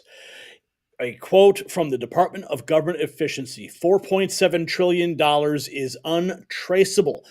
The Treasury Access Symbol, TAS, is an identification code linking a Treasury payment to a budget line item, standard financial process. In the federal government, the TAS field was optional for $4.7 trillion in payments and was often left blank, making traceability almost impossible. As of Saturday, this is now a required field, increasing insight into where money is actually going, thanks to the U.S. Treasury for the great work. That got 4.4 million views. Unbelievable. Scott Jennings over there on CNN, continuing to lay down the facts on CNN for the entire left to hear. Listen. I'm reading to you what there are 45,000 employees at the FAA. We're talking about fewer than 400 people, and he says 0 air traffic controllers and critical safety personnel were let go. So if that's true, I don't really have a problem with it, to be honest with you. I do like the idea of keeping the people who are in the direct chain of command of safety and the air traffic control system and so on and so forth. But I have a hard time believing that there is a single government agency that doesn't have a bloat of administrative personnel that we could probably do without. And I think that's why a lot of voters are happy that Donald Trump and Elon Musk are finally going through the federal government and trying to take out some of this bureaucracy that we probably just don't need. So I'm reading to you what Sean Duffy says. He's the Secretary of the Transportation. I have no reason to doubt his numbers. Oh, yeah. And it is going to continue. The waste, the fraud, and the abuse is all getting exposed. They must go to prison. This will stop. This guy has it all figured out, and he's 200% correct. Kash Patel, let's listen. System outside of government. The deep state is basically your unelected bureaucrat, and it's not a Republican, Democrat, Libertarian, Green Party thing. It's a swamp monster thing. They don't care about labels. They care about the revolving door. And what they do is they establish leadership positions, and the revolving door assists them outside of government to get their golden parachutes for $10 million, guys like Mark Esper. And then people like Gina Haspel, Chris Wray, and Rod Rosenstein all partner together to work together after their time in government. And what they do is they just continue that spin of the door and make sure that only their friends get in at the expense of the department and agencies they're supposed to be running for the American people, but basically they run it to service their egos and their bank accounts. The deep state is basically your unelected bureaucrat. Deep state, unelected bureaucrats are all finding out who is in charge now. And I think my favorite moment of the day here is that Michelle King, acting head of the SSI administration, has resigned after Elon Musk revealed nearly 20 million dead people in the Social Security database, including 2 reportedly over 300 years old. Folks, it is all getting exposed. Here's more from Steve Gruber. Days to come, $4.7 trillion. We'll dig more into this in the days to come. $4.7 trillion that DOGE has found. All right, so it's in the books, it's in the accounting, but $4.7 trillion that has no destination, has no code on it. You know, if you go to an accountant, they'll say you got to put this in this column, you got to put it in that column. You know, business expense, personal expense, car, house, whatever it might be. $4.7 trillion I've got right here, right in this little piece of paper. It had no destination code. And the point that they're making at DOGE is, well, wait a second. If it has no Treasury access symbols as to who's being paid, how do you track down the fraud? I mean, we don't know who it went to. We don't know what purpose it was sent. And more importantly, who's approving this? Who's signing off on this? First of all right, who's sending the money? Right there, that's thing one. Who's sending the money? Who's signing off on it? Who's approving it for it to go, off to wherever? $4.7 trillion. No wonder we have $36 trillion in debt. Nobody knows where the money's going or to whom or for what reason. Because they're not putting Treasury access symbols on it. How unbelievable is that? It's all coming out. DOGE drops $55 billion in savings, and they brought the receipts. No vague promises, no mystery math, just cold hard numbers. DOGE has slashed $55 billion in waste, and they've posted every detail for the world to see. Yes, this is all happening, and I am just so happy here. Wait, what's this? Oh, Rachel Maddow. Uh-oh, what's she crying about now? expertise. The government does all sorts of things for which we need experience, expertise, accumulated and institutional knowledge, a stable training base, and a stable work environment in which professionals can oversee sensitive, complex, and life or death matters of 1,000 different kinds. Oh man, look at her face. Look at her face. You can see, look at all that makeup she's got on. I mean, clearly this woman has been crying herself to sleep every single night. I mean, she is in absolute despair.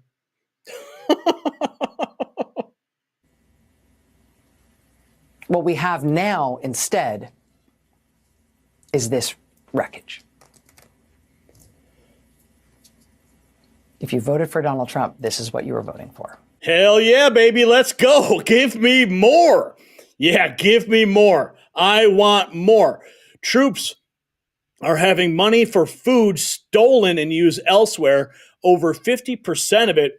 Help me help DOGE DOD and DOGE find out why the troops aren't getting fed. What? Let me explain. What? Hi. Did you know that the United States Army has been taking money out of troops' paychecks for food? Not their choice. It has to get taken out. And then half of that money isn't going towards their food? Let me explain. Let's say that you're a troop that lives on post in the barracks and, well, the Army takes $10 from your paycheck every month for food. You can't say no. It has to happen. And then instead of having all $10 go towards food, they take $6 of it and just put it somewhere else. You only get $4 out of your $10 for food. That's what's happening. So I would like you to help me out for a second. Do you live on a post, let's say like Fort Lee or Fort Hood, whatever it's called now, Cavazos, and all the dining facilities on post are closed during the weekends? Let me know. Tell me what your issue is and what post you happen to be on. I would love to know. By the by, not just defects, let's say that you were promised a food kiosk where troops could go and grab something to go quickly because we can't all just go to the dining facility. We're working. Sometimes you just need that grab and go bite. Let's say you were promised one of those kiosks, but they never arrived, or that they were built but never stocked, or they were built and stocked, but then they just never really stocked it again, and they stocked it once and then just kind of went away. I would love to know where that was and what the issue was for research purposes. Oh, man. Yeah, Pete Hegseth, where you at? Trump and Elon. Oh, wow. This is, here we go. Lara Logan posting this. This woman is crazy, literally. Listen to this. Trump and Elon, she says, want to kill off black, brown, disabled, elderly, and the poor so Elon could steal more money. This is the narrative that they are desperately pushing. This is Sherry Jacobus. People like me and others out there alerting you to information and what Trump is doing because people don't know. We know that he shut down basically the CDC. He doesn't want us knowing about pandemics. He doesn't want your children vaccinated. Vaccinations, my guess, will be something that the rich people get. Thinks that people like him with his 13 children, with all these different women, he's supposed to spread around his superior white sperm, I guess. And the policies that he and Donald Trump are enacting, when you put them all together, it's terrifying because what they're trying to do is basically eliminate and kill off black and brown people, elderly people, disabled people, special needs kids, all of it. This is why that's the narrative being pushed right now, but we know better. Here's more MSNBC. The Social Security Administration made $72 billion in improper payments over an 8-year period, according to the Inspector General. Listen to this on MSNBC. Now, there was an Inspector General audit last year that showed over an 8-year period, the Social Security Administration made almost $72 billion in improper payments, a little less than 1% of payments in that time period. Now, the report also says that most of these improper payments were overpayments, not payments to deceased people or people who didn't qualify to receive these payments. At the same time, Jose, this effort by DOGE is to go through this agency like every other and try to weed out waste and fraud. Yeah, I mean, and also 72 billion, and that's without a comprehensive search. I mean, that's significant. There was an inspector. Yep. Wow. Even MSNBC being forced to report this. Let's see. Oh, it's our job. Tom Elliott. He runs Grabian News. Great news outlet. Clipped this out. Mara Gay. Wait to see what she had to say. There is a pretty good legal case that this is on MSNBC. Elon Musk should not even have access to be carrying out this purge that he is. And secondly, I would say that we have zero transparency, really, into how this is being done. Zero transparency? I would argue 100% transparency. I mean, all you got to do is follow the DOGE accounts on X, and you can go to the DOGE websites, and you can see it all right there. It's clear as crystal. So when they say there's zero transparency, they are gaslighting you. Really, I think the message that the American people need to be hearing more is like all of this is being done, this slashing and burning, to essentially prepare the country for Donald Trump's tax cuts to the wealthy. And there's got to be a way to pay for that. And what's going to happen is that everyday Americans in their everyday lives are paying for it already. We're seeing tax cuts for the wealthy. All you poor people watching, you better get angry. Seeing it in government services that are going to suffer already. We've been seeing that the FAA is really not up to the mark at the moment. They're being gutted. Medicaid, Medicare. Every part of the government that touches Americans' lives is about to be impacted. And it's not clear yet that there's a broad realization of this outside of Washington, D.C. But it's coming. And I think that's one of the questions that I have just as a journalist right now is, do everyday Americans in the rest of the country understand that this is going to impact their lives in ways they can't even imagine yet? That's part of our job, is to explain that this is not just about government workers in Washington. This is about the IRS. This is about people's tax returns. This is about people's Social Security. Yeah, IRS, abolish it. Nothing is secure right now, and the government is not being remade to be efficient. This is an effort to destroy it. No, we're cutting the waste, fraud, and abuse.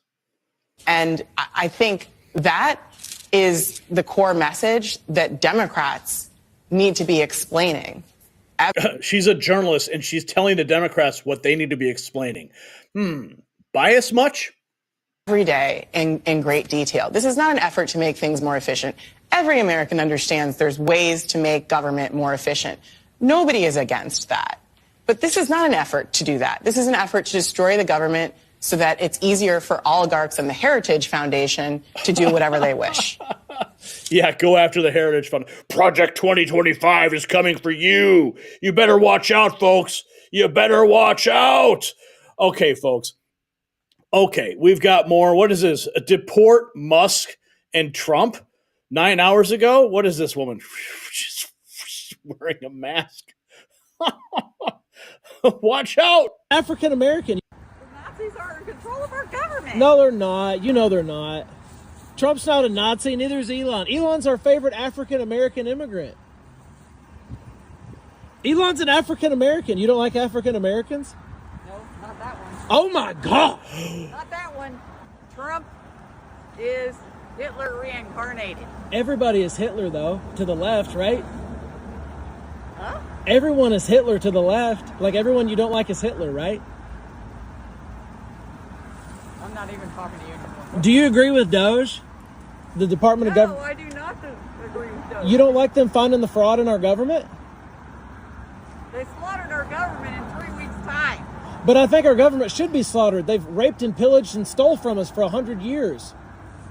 They've printed our money into devaluation. Our dollar's worth nothing anymore. You're going to get that money? Who do you think's going to get that money? It's the rich people that are stealing it that are going to get that money. What I She's clearly an MSNBC viewer. She was just watching Mara Gay there.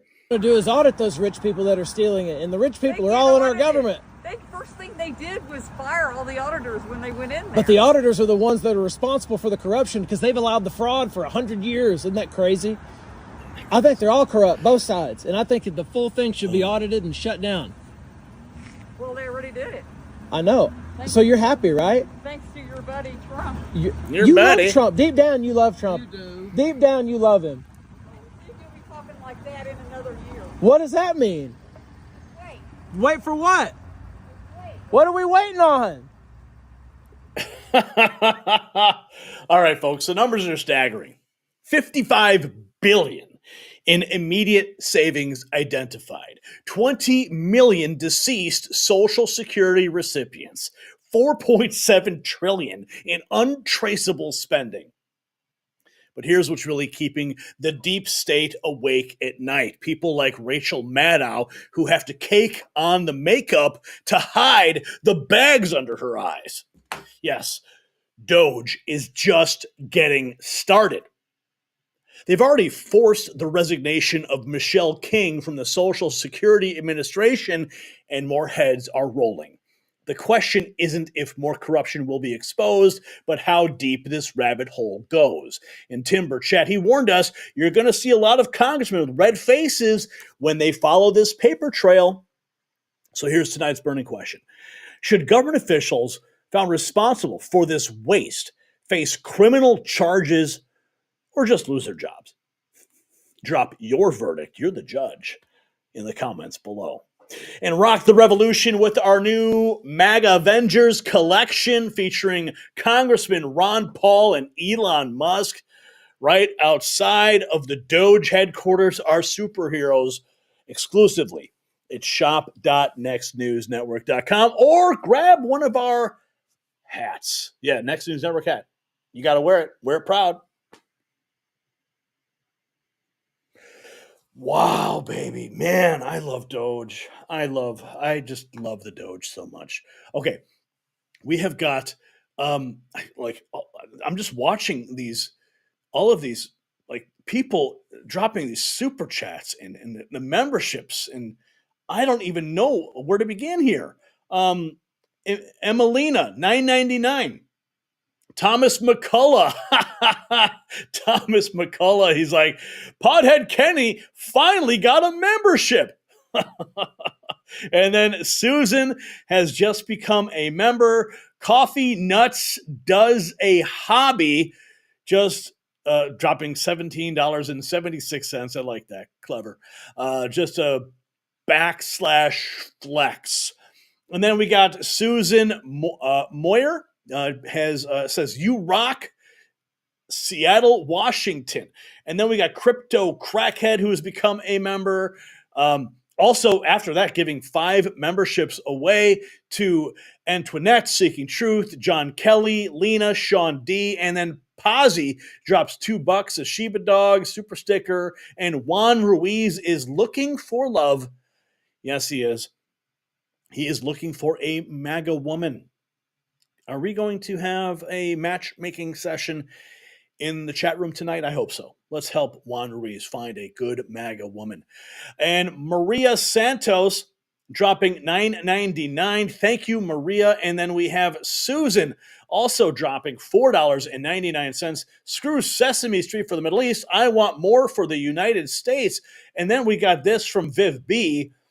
All claw-backed money should be refunded to taxpayers. And when are people getting prosecuted? Yeah, I'm waiting for that too. And then we have DJ G-Rod just becoming a member. Remember, if you become a member, you're going to get to see the behind-the-scenes stuff, like totally raw, totally unedited. I mean, it's rawer than you see now, okay? Like, it's just the real stuff. So check it out, become a member, and you'll see all the stuff. And actually, if you become a member now, you'll be able to see all the stuff we have posted already. So a little inside knowledge for you. And then Craig, what's up? Dropping $5. Gary, thanks for all that you do. Okay, We got more news to get to. That was only our second segment of the night, but we have to get on to our third segment today. Holy cow, baby. It is game freaking on. It is game on. Let's go, baby. Let's freaking go. Oh, yeah. Before I do, Dana. Dana just dropped $10. She says, congrats on your press pass. Hard work and persistence pays off. God bless America and God bless and protect President Trump. Well, we're in Maryland. We're going to be going back to the White House this week. So stay tuned for that video to drop on the channel. And then East Coast audit and news. And also, if you want to see some behind the scenes stuff at the White House, become a member right now. East Coast audit news, $20. Thank you so much. All right, let's get on with our first, this is our third topic of the night. Let's get into it. Got a breaking update on last night's bombshell story. U.S. Special Forces have already begun deploying into position. In the last 24 hours, we've confirmed multiple surveillance aircraft are now operating in Mexican airspace, and cartel leadership is in full retreat. Sources indicate that Delta Force operators have what have they done? Established forward positions near key cartel strongholds, but here's what's new. We've just obtained exclusive intelligence showing the cartels are desperately moving assets across the border into Guatemala. President Trump's swift action has them running scared, and tonight we have the intel to prove it. And just as our military forces are precision targeting cartel operations, you need a precision control of your blood pressure. With Special Forces, while they track cartel movements, this breakthrough formula at boostwithgary.com, it tracks your vital health metrics. Think of it as your personal tactical response to hypertension. Now, our troops are moving with surgical precision against the cartels, and this natural solution works with similar precision inside your body. So get up to 40% off today. Join the fight for your health like our Special Forces. This formula delivers results when it matters most. Okay, this just in. Now, we covered this yesterday. Our inside sources, we've been covering this. We've been our sources have been telling us this is coming, and now everything we have been reporting is coming true. Check out this report from News Nation. It was just published 2 hours ago. It's part of a little campaign. We're seeing these Reaper drones quite literally on the hunt in international airspace over in Mexico. Reaper drones are on the hunt. Intelligence gathering is beginning. Can you imagine being a cartel boss and all of a sudden seeing a Reaper drone? Okay, I'm not talking about those Predator drones. I'm talking about the Reapers. Okay, those things are terrifying. Looking for the criminal drug cartels and their fentanyl labs. They are ramping up their operations and combating these criminal organizations, something that the president, of course, promises to designate them as a terrorist organization. So these are called MQ-9 Reaper drones, and they're out there carrying out these stealthy, covert missions. And they are not currently armed, but they can be equipped with payloads for precision strikes. The CIA, however, has not been authorized to use these drones to take lethal action, officials told the New York Times, adding that they do not envision using these drones to conduct airstrikes. For now, the CIA officers in Mexico are passing information that is being collected by these drones to Mexican officials. They are adamant about finding these fentanyl labs, dismantling them, which apparently emit chemicals that make them easier to find from the air. And that's why they are doing this from the air with these drones, because of that access. Now, the CIA has reportedly flown surveillance drones to hunt cartels inside Mexico before, partnering with Mexican authorities.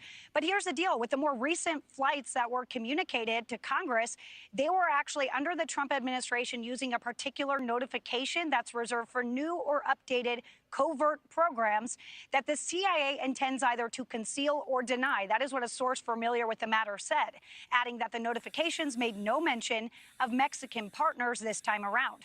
So we talked with Darren Gobb. He is a geopolitical strategist, a U.S. Army veteran, and a former Black Hawk pilot about the CIA's covert drone missions in Mexico. Take a listen to what he said. For the most part, I do not want to see America trounce on its own constitution and just invade a foreign nation without a well thought out concept of how you get there and having the people of this nation accept the risk through Congress to do something. Now, I'm not saying that we would decide to, quote, invade Mexico, but if you're crossing the border into a foreign country with the U.S. military forces intent on accomplishing something like that, that looks a lot like an invasion. And you've just changed the situation significantly. Now, Nicole, when it comes to the Mexico side of things, President Sheinbaum, she was pressed on these drones breaching that airspace over in Mexico. She kind of played it off today during a news conference, just saying it's part of a little campaign.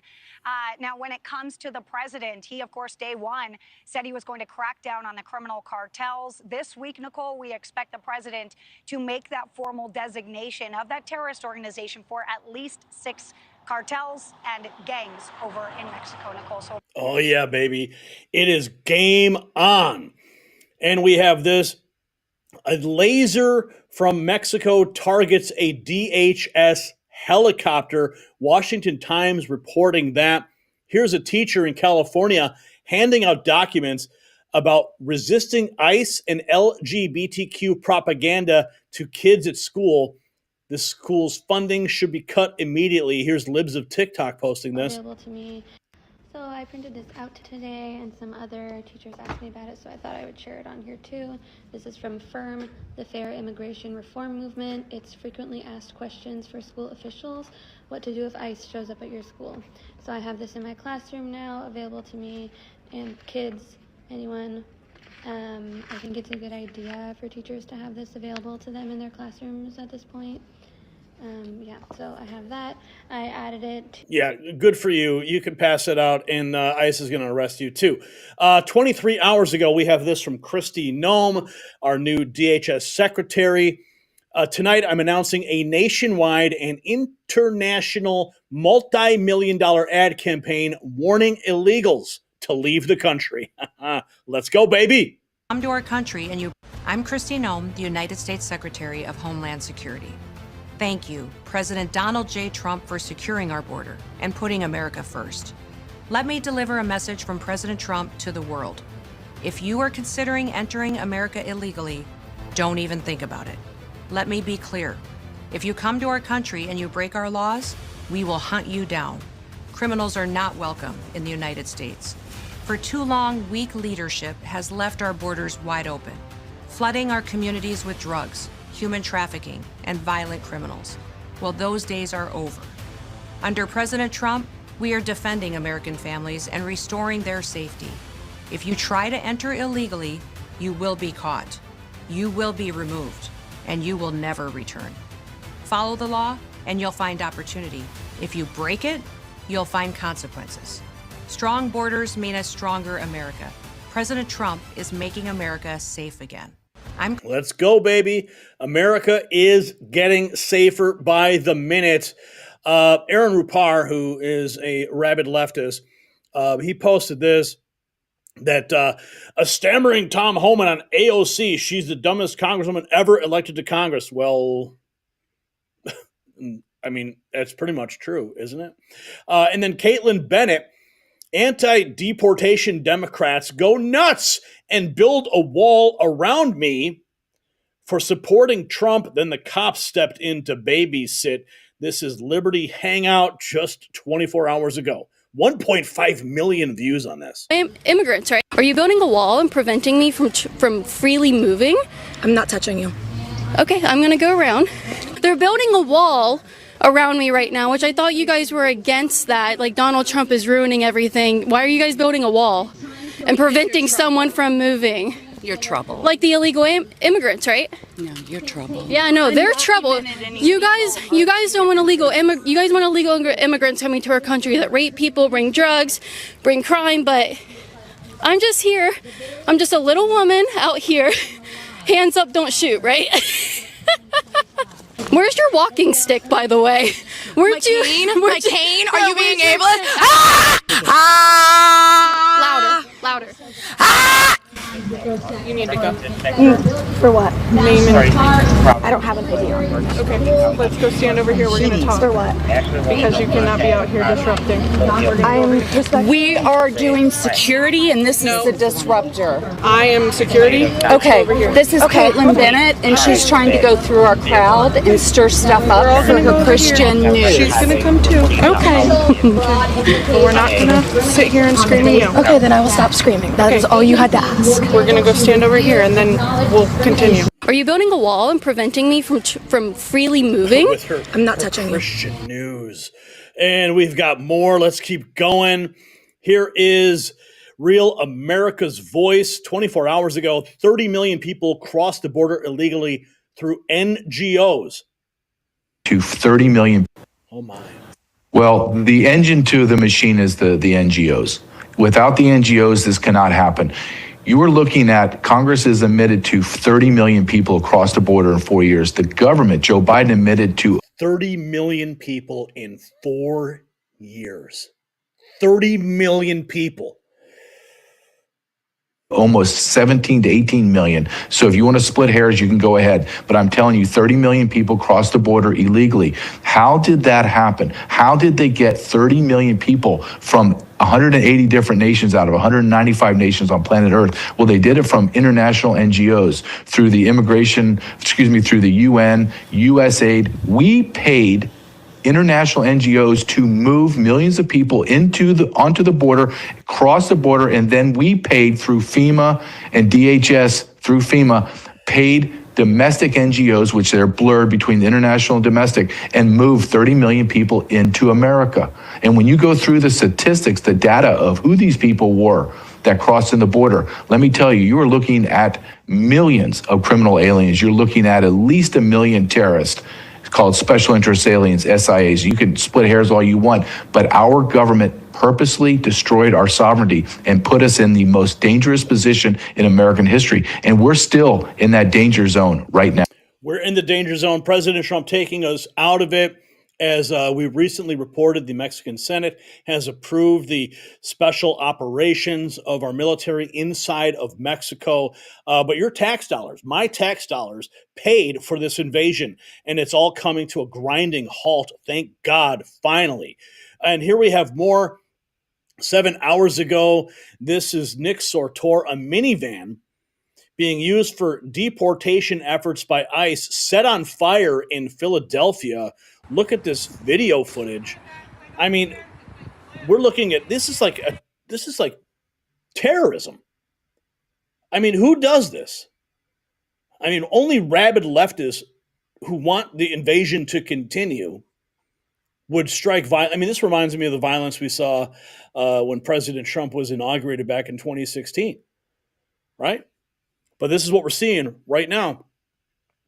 A minivan being used for deportation, set on fire in Philadelphia. Okay, here we have this. A group of undocumented, this is ICE Seattle, removal flight. A group of undocumented aliens are flown from Seattle as part of a process to finalize return to their home countries. Wow.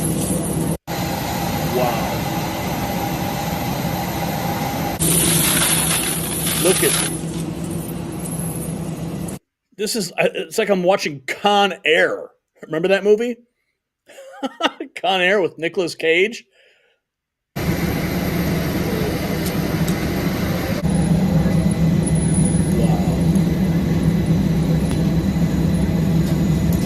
See, these are the videos that are going to prevent people from making a decision to come here illegally. You are going to be put into chains, and you're going to be put on a plane, and you're going to be flown to Guantanamo Bay. Yeah. Share this, please. Let's get this thing viral, can we? Oh, here we have this. Mexico announcing major meth seizure in cartel heartland amid pressure from Trump to curb drug trafficking. Look at that stack. Holy cow. And this, of course, we have the message to the illegals. We will hunt you down. You will be caught. You will be removed, and you will never return. Kristi Noem on the warpath. Rapid Response 47 posting this article. Illegal border crossings plummeted in January. Let's dig a little deeper here into this article. Illegal immigration, southern border plummeted amid President Trump's return to office. Average daily illegal border apprehensions before January 20, 2000, after January 20, 786. From January 21 to 31, the number of apprehensions dropped by 85% from the same period in 2024. According to newly released data from Customs and Border Protection, CBP, just 61,465 illegals were apprehended at the southern border during the entire month of January, a 36% decline from the previous month. That number includes 29,116 apprehended along the border, the lowest since May of 2020. May of 2020. And 32,349 at ports of entry. After President Trump took office, apprehensions declined even more rapidly. See, the message is getting out. They know they better not show up. So the apprehensions are down because no one's crossing the border illegally. From January 21 to 31, the number of U.S. Border Patrol apprehensions along the southwest border dropped 85% from the same period 2024, according to data obtained by ABC News. In the 11 days after January 20, migrants apprehended at ports of entry declined 93%. Yeah, it's happening, folks. President Trump taking America back, making us safer again. And we have this border czar, Tom Homan, rapid response 47. He's not happy with the results, though. He wants more arrests. I want more arrests, too. Do you? In my lifetime. First of all, I got to salute President Trump. He's been in office less than a month. I said from day one on your show, Sean, he's a game changer. He proves to the American people every day why I consider him the greatest president in my lifetime. No one's had success like this. But I've said it. I'm happy the numbers are up. I'm happy with the results so far. I am not satisfied. I will not be satisfied till every gang member, every illegal alien gang member, every illegal alien public safety threat and national security threat is eradicated from this country. So we're expanding the amount of teams now. We got Pam Bondi suing the sanctuary cities. We got Kristi Noem on now. She's been out. The Border Patrol, she's been out with ICE. She's done more enforcement operations in a week than Mayorkas has done in 4 years. Our team's coming together. You got the architect, Steve Miller. We're all working together to increase those numbers until we can eradicate once and for all every illegal alien gang member and public safety threat and national security threat in this country. It's all on. Our foot's on the gas, and God bless President Trump for giving us the authorities, the resources to do this job. It's his vision that's making this all possible. All gas, no brakes, baby. Let's keep it going. Keep those flights going out of the country. Holy cow. Check this out. This was posted 24 hours ago. This is going to blow your mind. The Democrat leader in the Arizona Senate, Democrat leader, admitted live on the air that they want to use non-citizens to cheat in elections. Here is the actual video. Extension, I assume the U.S. Please correct me if this is incorrect. You want non-citizens to be counted in terms of determining the representation for elected officials here at the Capitol, and by extension, I assume the U.S. Capitol as well. Is that incorrect? Mr. Chair, it is absolutely correct. Let the record reflect then that you just said it was correct that you want non-citizens to be counted for representation. Mr. Chair, that is in fact the current interpretation of that clause in the Constitution that talks about counting the people in the United States. That is the job of the U.S. Census. I do appreciate an honest Democrat because you're saying the quiet part out loud. And Mr. To Chair, that point? Yeah. Sorry, I didn't mean to interrupt. So yeah, Article 1, Section 2 of the U.S. Constitution gives U.S. Congress the responsibility to conduct the census. The scope is defined as census counts every resident in the United States. Do you believe that undocumented people are residents? I believe that undocumented people right now are being deported in mass numbers because they aren't legally supposed to be here. And so no, I do not believe that our founders intended for non-citizens who we've had 10 to 20 million over the last 4 years enter illegally into this nation at the hands of the Biden regime, the Democrats. Here we go. So I do not believe that they should be counted in terms of determining representation here at the Arizona legislature or in any state legislature for that matter, or for the U.S. Congress. Please correct me if So the Democrats saying the quiet part out loud, admitting it on the record, confessing to it. And we have this from Mr. Reagan, my good buddy. He posted this 9 hours ago. I'm not going to play the whole thing. It's 9 minutes. I'll go ahead and I will repost it right now so you can go to my X account and you can check it out. Let's check out what Want to Mr. diversify Reagan your is saying. portfolio back, and yet the dumbest member of Congress in history. And I love that he hesitates. Like, this guy believes this. You know, his impulse is to say it, but he knows this is a really harsh thing to say. But you know, this is not the kind of guy that would normally hold back, and yet he's holding back. So you know that this guy really means it. If he was just trying to be cruel, he would have just come out with it. But the hesitation, I think, proves his sincerity. And I can hardly blame him. If you are unaware of Homan's history with AOC, let me play you a quick clip from the famous AOC Tom Homan battle. Who won? Well, let's have a look. Mr. Homan, your name is on this. Is this correct? Yes, I signed that memo. So you are the author of the family separation policy. I am not the author of this memo. You're not the author, but you signed the memo. Yes, a zero tolerance memo. So you provided the official recommendation to Secretary Nielsen on for the United States to pursue family separation.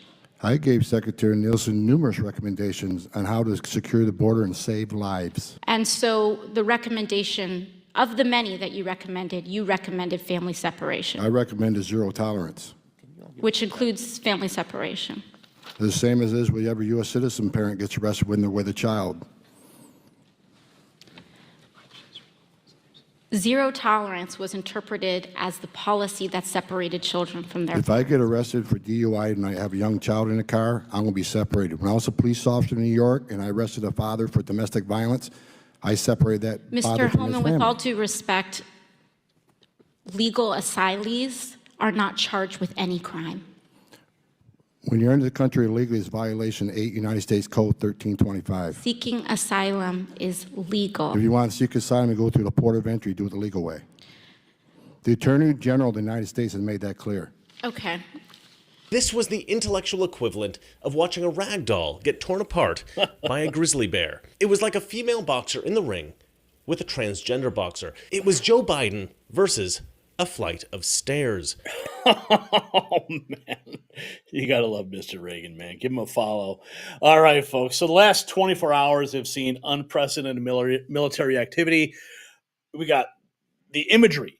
It shows cartel compounds being abandoned, convoys fleeing south. Mexican authorities confirm 3 major cartel leaders have already crossed into Guatemala, proving that Trump's strategy is working. But here's what's really significant. This mass exodus is creating a power vacuum that smaller cartels are already trying to fill. So the question is, it's not if we will catch these criminals, but how many countries they will flee through before we do.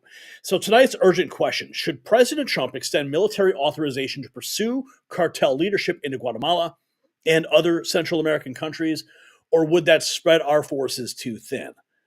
Share your strategic analysis in the comments below and gear up with our MAG Avengers collection exclusively at shop.nextnewsnetwork.com. Yeah, baby. Keep the party going. All right, let's take a look. I think we saw here Deborah Myers gifted 5 Next News Network memberships. It is on fire. 28 new members tonight so far. $203 in chat revenue. Holy cow. Okay, we've got, wow. Okay, so I'm trying to get caught up here. Okay, East Coast Audit and News, $20. Thank you for that. And then we have Christopher Germain, first time super chatting, this masterpiece of a channel. Thank you for that. Had to follow you on X. Been keeping up with the channel for a couple months now. Keep going, bro. Thank you, Christopher Germain, for your support and your kind words. Really, it touches me here. East Coast Audit and News has become a member. East Coast Audit and News gifted 5 memberships. Disabled Outcast, Night Call, Angel Lawrence, Aaron Wagner, all becoming members, and they were gifted. Maya Suze as well. Deborah Myers again. She gifted 5 to John Gardner and Christina Catherine. Aaron, Judith Fleischman, all getting memberships. Charlotte getting a membership. Deborah Myers, and she had this post, $5. She said, I can hardly wait until cash gets in. I think the voting is tomorrow. You will see things change fast. I think we will see some accountability fast. Well, it's time to clean house at that corrupt FBI. It's time to declassify all the information that's being withheld from the American people and finally get some answers. So, I mean, adding Kash Patel to this all-star lineup in this administration is just going to be the icing on the cake because everybody President Trump has appointed or anointed, they are all, I mean, they are America First patriots. They're doing the work of the American people, and they're getting it done. And I am so here for it. You are here too. Let's get into our next topic of the evening. We're going into our fourth segment. Now, this is interesting. Okay, I want to. I mean, the narratives being pushed right now from the left, they're just outright ridiculous. Outright ridiculous. Okay, let's get into it. Just when you thought the mainstream media couldn't sink any lower, they've just outdone themselves. A Delta Airlines plane crashes in Toronto. That's Toronto, Canada, and somehow CNN, NBC, and Chuck Schumer are trying to pin it on President Trump. The footage we're about to show you reveals exactly what happened in that crash, and it has absolutely nothing to do with U.S. policy, but rather than report the truth, that this was a weather-related incident under Canadian air traffic control, they've manufactured a narrative so absurd it exposes their entire anti-Trump agenda for what it really is. Yes, absurdity. And while the media spreads their cold lies about the Toronto crash, Americans are facing a real crisis, skyrocketing heating costs. And just like the mainstream media's failing narrative, traditional heating solutions are leaving Americans out in the cold. That's why I rely on this revolutionary portable heater from StayWarmNow.com. While the media tries to blame Trump for events in Canada, you can take control of your heating bills right here at home. Get up to 60% off and free shipping today. Don't let fake news or high heating bills freeze you out. Visit StayWarmNow.com. It's linked down below. Okay, are you ready for this? Here we go. A Delta Airlines plane crash. It crash landed in a Toronto airport, flipping completely upside down. Now, you've probably seen some of these pictures, some of the footage. We've got it here. I mean, this is terrifying. And, you know, when I first saw these images, I'm like, you know, it looks like there were survivors. You know, you don't see like this massive ball of flame, but the oddity here was that the plane was completely upside down. Okay. Now, here's some footage from inside the Delta crash in Toronto. Go. Everything, drop it. Come on. Don't take it down. Take that phone away. Go. Holy. Holy.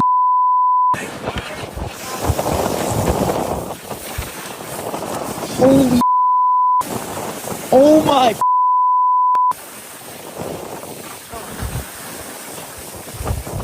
Yo, I was just on the plane. Oh my God.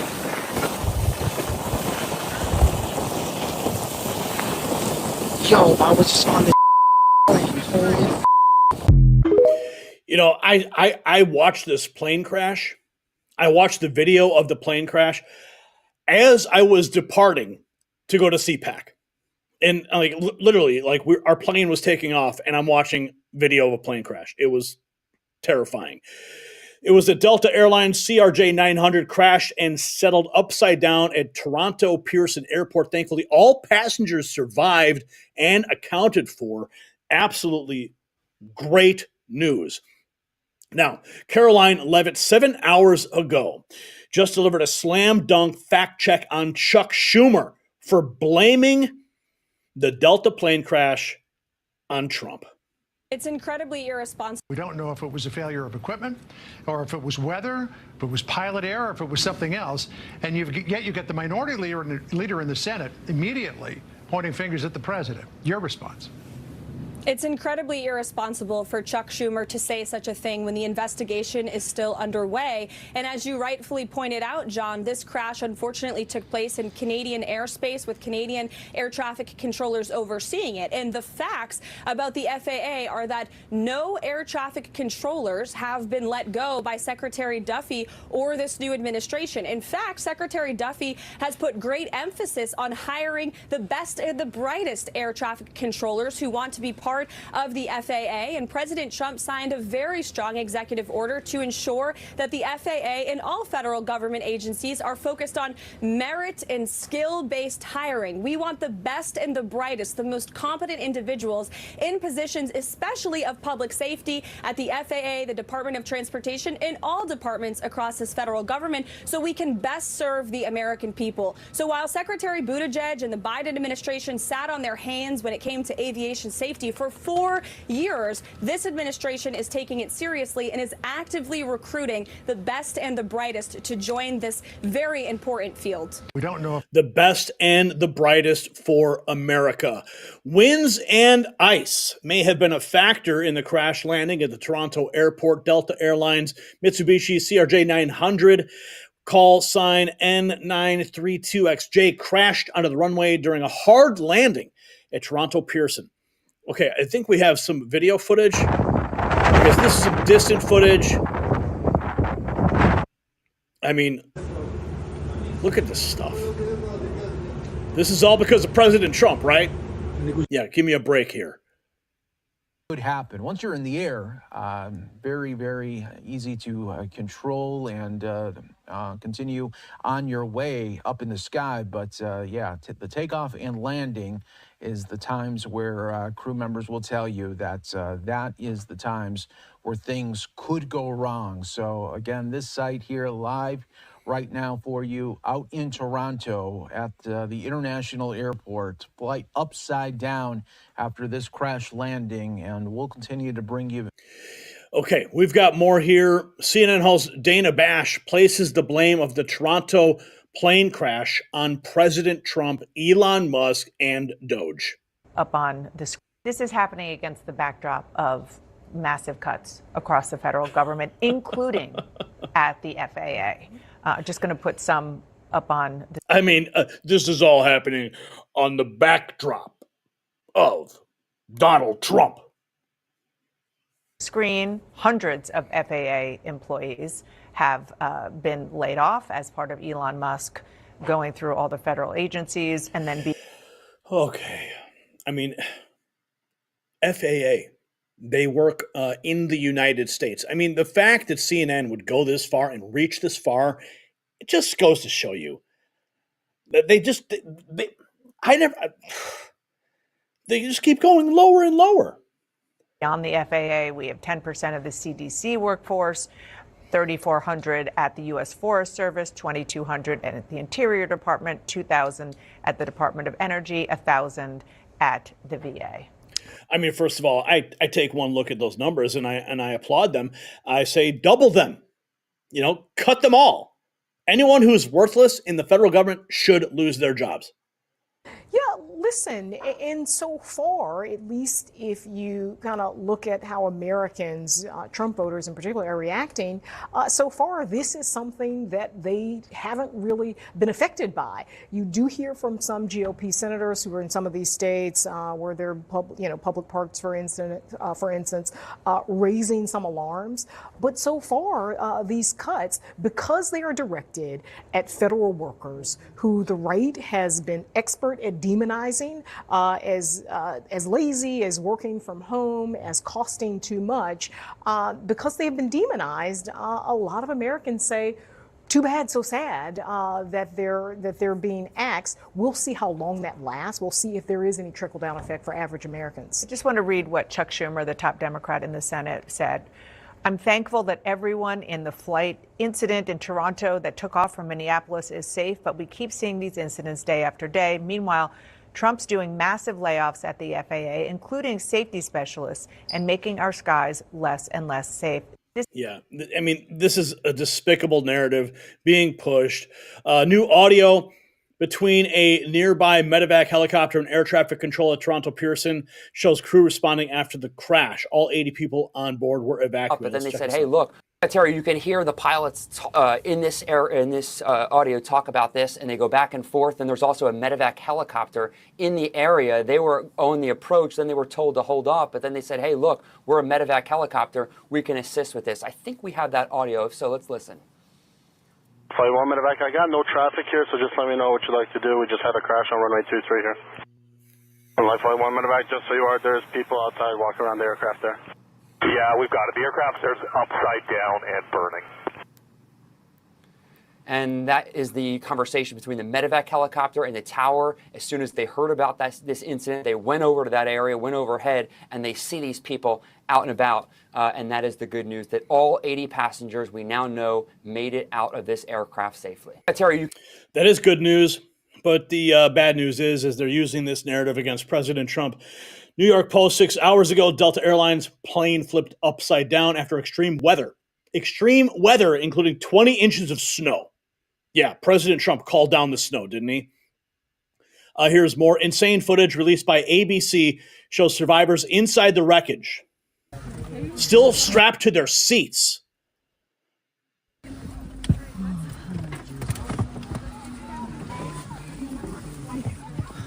Look at that. Oh my goodness.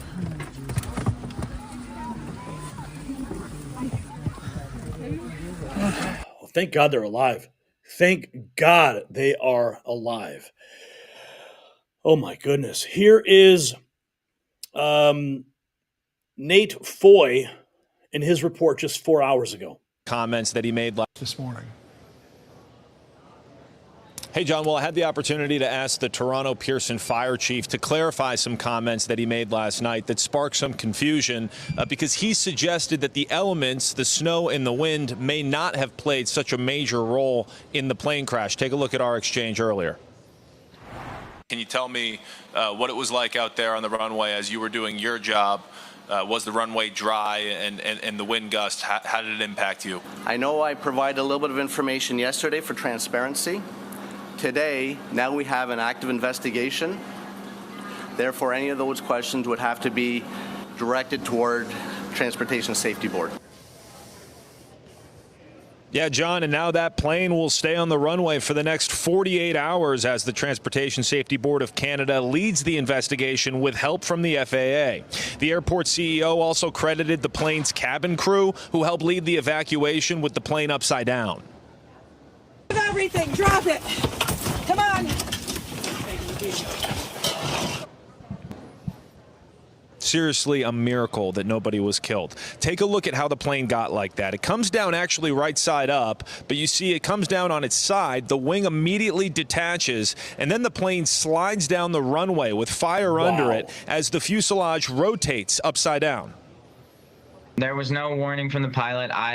There was no physical warning either. I didn't feel like anything was wrong until kind of just the second the wheels touched the ground. Then it all kind of went mayhem from there. John, you mentioned how bad the winter can be here in Toronto. And one note about that, officials just said that Toronto received more snowfall since just last Thursday than they did. I want to go back. Watch the landing. I mean, the landing itself, look at how fast he's coming down. I mean, this is a hard landing. I've flown on some planes in my time, and I remember just recently I was traveling, and we had a hard landing at an airport. I mean, it was a hard one. Even the flight attendants remarked at just how hard it was. It was kind of scary, but this is something completely different. Watch closely. Let's watch. Seriously, a miracle that nobody was killed. Take a look at how the plane got like that. It comes down actually right side up, but you see it comes down on its side. The wing immediately detaches, and then the plane slides down the runway with fire under it as the fuselage rotates upside down. There was no warning from the pilot. Unbelievable. Okay. CNN aviation correspondent Peter Muntean's initial analysis. Incredible work by the fire and rescue. Side of the fuselage. incredible work by the crash fire rescues there at Toronto Pearson International Airport, getting water and foam on this airplane that was very clearly on fire. What you're looking at now is the right side of the fuselage. The airplane is inverted, is upside down. You can see the nose landing gear there on the left. The fire crews did an incredible job of getting this put out quickly, and you can see the emergency exits, not only the door one on the right side of the airplane, but also the mid-cabin emergency exit open and folks coming out of it. This is the key. If you are watching this and you are a regular traveler, always leave your stuff behind. That's slow. Okay, NBC, Timcast. NBC blames Trump for Toronto plane crash. Let's listen to Tim Pool. Burst into flames, and new video has emerged of the Delta plane crash in Toronto. The CRJ jet landed hard, burst into flames, and then began to roll, ultimately flipping over. I believe everyone is okay. There are some people that sustained pretty critical injuries, but I don't think anybody is at risk of losing their lives right now. Now, interestingly, NBC pundit blames Trump for Toronto plane crash. Yeah, even though it happened in Canada, it's Trump's fault. Well, you see, Donald Trump, as well as many conservative commentators, were talking about DEI at these corporations where they were choosing to hire staff based on race and who they prefer to sleep with, instead of their capabilities in flying a plane. For years now, there have been warnings from people on the right that this could lead to plane crashes. Notably, Charlie Kirk and Matt Walsh had been saying, hey, man, we might see some planes crash. Well, as of right now, nobody knows exactly what happened. But according to officials, there was no crosswind and the runway was dry. So how did this plane crash? New video has emerged of the Okay, and now we have this Greater Toronto Airports Authority. President and CEO gives promising update. There were no fatalities. We do not know of any passengers having critical injuries. Oh, and now, oh my, really? Oh my goodness. Really? Oh, this doesn't surprise me. Okay, The View's Whoopi Goldberg and Sonny Hostin blame the recent plane crashes, including the crash in Toronto, on Elon Musk and DOGE. DOGE. Thank God this happened here in New York, because I have been panicking over all this insanity with these planes. Yeah. You know, and there's all kinds of stuff going on. Like, so let's start with the string of mass firings by Elon Musk's Doge. Has sparked a lot of chaos, confusion, and fear, because Transportation Secretary Sean Duffy is defending the firing of 400 FAA workers. But former Secretary Pete Buttigieg slammed the firings of employees who control communications, radio, computer systems, all given all the confusion. So is this really the time to be laying off folks? And who is exactly getting laid off? Well, they're seeming to be laying off probationary workers. When you work for the Department of Justice or work for the government, sometimes you have a 2-year probationary period. Sometimes you have a 1-year or 3-year. So these are people that are in their probationary periods and they're not protected yet. And so they're just kind of getting rid of them willy-nilly. The other thing that they're doing is the union spokesperson said that the people that have been affected are maintenance mechanics, aeronautical information specialists, environmental protection specialists, aviation safety assistants, and management and program assistants. And I just want to call back to what Pete Buttigieg tweeted. He said, we put safety first, drove down close calls, grew air control, traffic control, and had 0 commercial airline crash fatalities out of millions of flights on our... Okay, that's enough of that. Okay. A passenger in the Toronto plane crash said, it's amazing that we're still here after the plane turned upside down on the runway. Here's another shot, closer shot of the plane coming down. Look at that. Oh my goodness. Look at that. Absolutely terrifying. Absolutely terrifying. When pressed by News Nation's Al Caprari on what may have caused the plane crash, airport president Deborah Flint says, not a time for theories or speculation. Okay, now check this out. We have this. Okay, after talking to CNN's aviation expert that said there's no common threat among recent plane crashes, Dana Bash kicks off a panel discussion. Listen to this. There's no threat.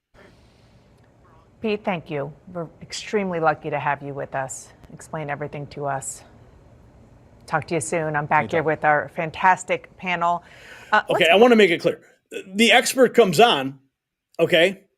The expert comes on, sets them straight, but then they continue to go on with their narrative, completely ignoring everything the expert just said. Okay? Here, listen to this. CNN ignores its own plane expert as it accuses Trump of firing plane experts. On Tuesday's edition of CNN's Inside Politics, aviation correspondent Pete Montine told host Dana Bash that it appeared the Delta Airlines flight crashed in Toronto, did so due to a landing gear malfunction. He also noted how there's no common thread linking it with other recent plane crashes, but that didn't stop Bash and her assembled panel from noticing this happening against the backdrop of massive cuts. Listen. Pete, thank you. We're extremely lucky to have you with us. Explain everything to us. Here, let me get that other clip. Okay, here's it. This is the better clip here. Let's see. That was news. Okay, here. This About is the clip. what is going on here. Pete, thank you. We're extremely lucky to have you with us. Explain everything to us. Talk to you soon. I'm back here with our fantastic panel. Let's broaden it out a little bit to talk about what is going on here in Washington. As he said, there's no thread between all of those except the obvious, which is that planes are crashing, which is frightening. But this is happening against the backdrop of massive cuts across the federal government, including... Did you hear what she said there? She used the exact same language that Whoopi Goldberg and the Clucks on The View said. At the FAA. Just going to put some up on the screen. Hundreds of FAA employees have been laid off as part of Elon Musk going through all the federal agencies. And then beyond the FAA, we have 10% of the CDC workforce, 3,400 at the U.S. Forest Service, 2,200. Okay, so let's just set the record straight, shall we? Okay, a plane crashed in Toronto due to severe weather conditions and a mechanical failure. Thank God, all 80 passengers survived. A miracle. That should be the headline. Instead, NBC tries to connect it to Trump's federal workforce adjustments. CNN blames it on FAA staffing, and Chuck Schumer makes reckless accusations about U.S. policy affecting Canadian aviation. This isn't just bad journalism, it's deliberate disinformation. The mainstream media's desperation to blame Trump for everything, including events in foreign countries, shows just how far they have fallen from actual news reporting. So here is what we need you to weigh in on.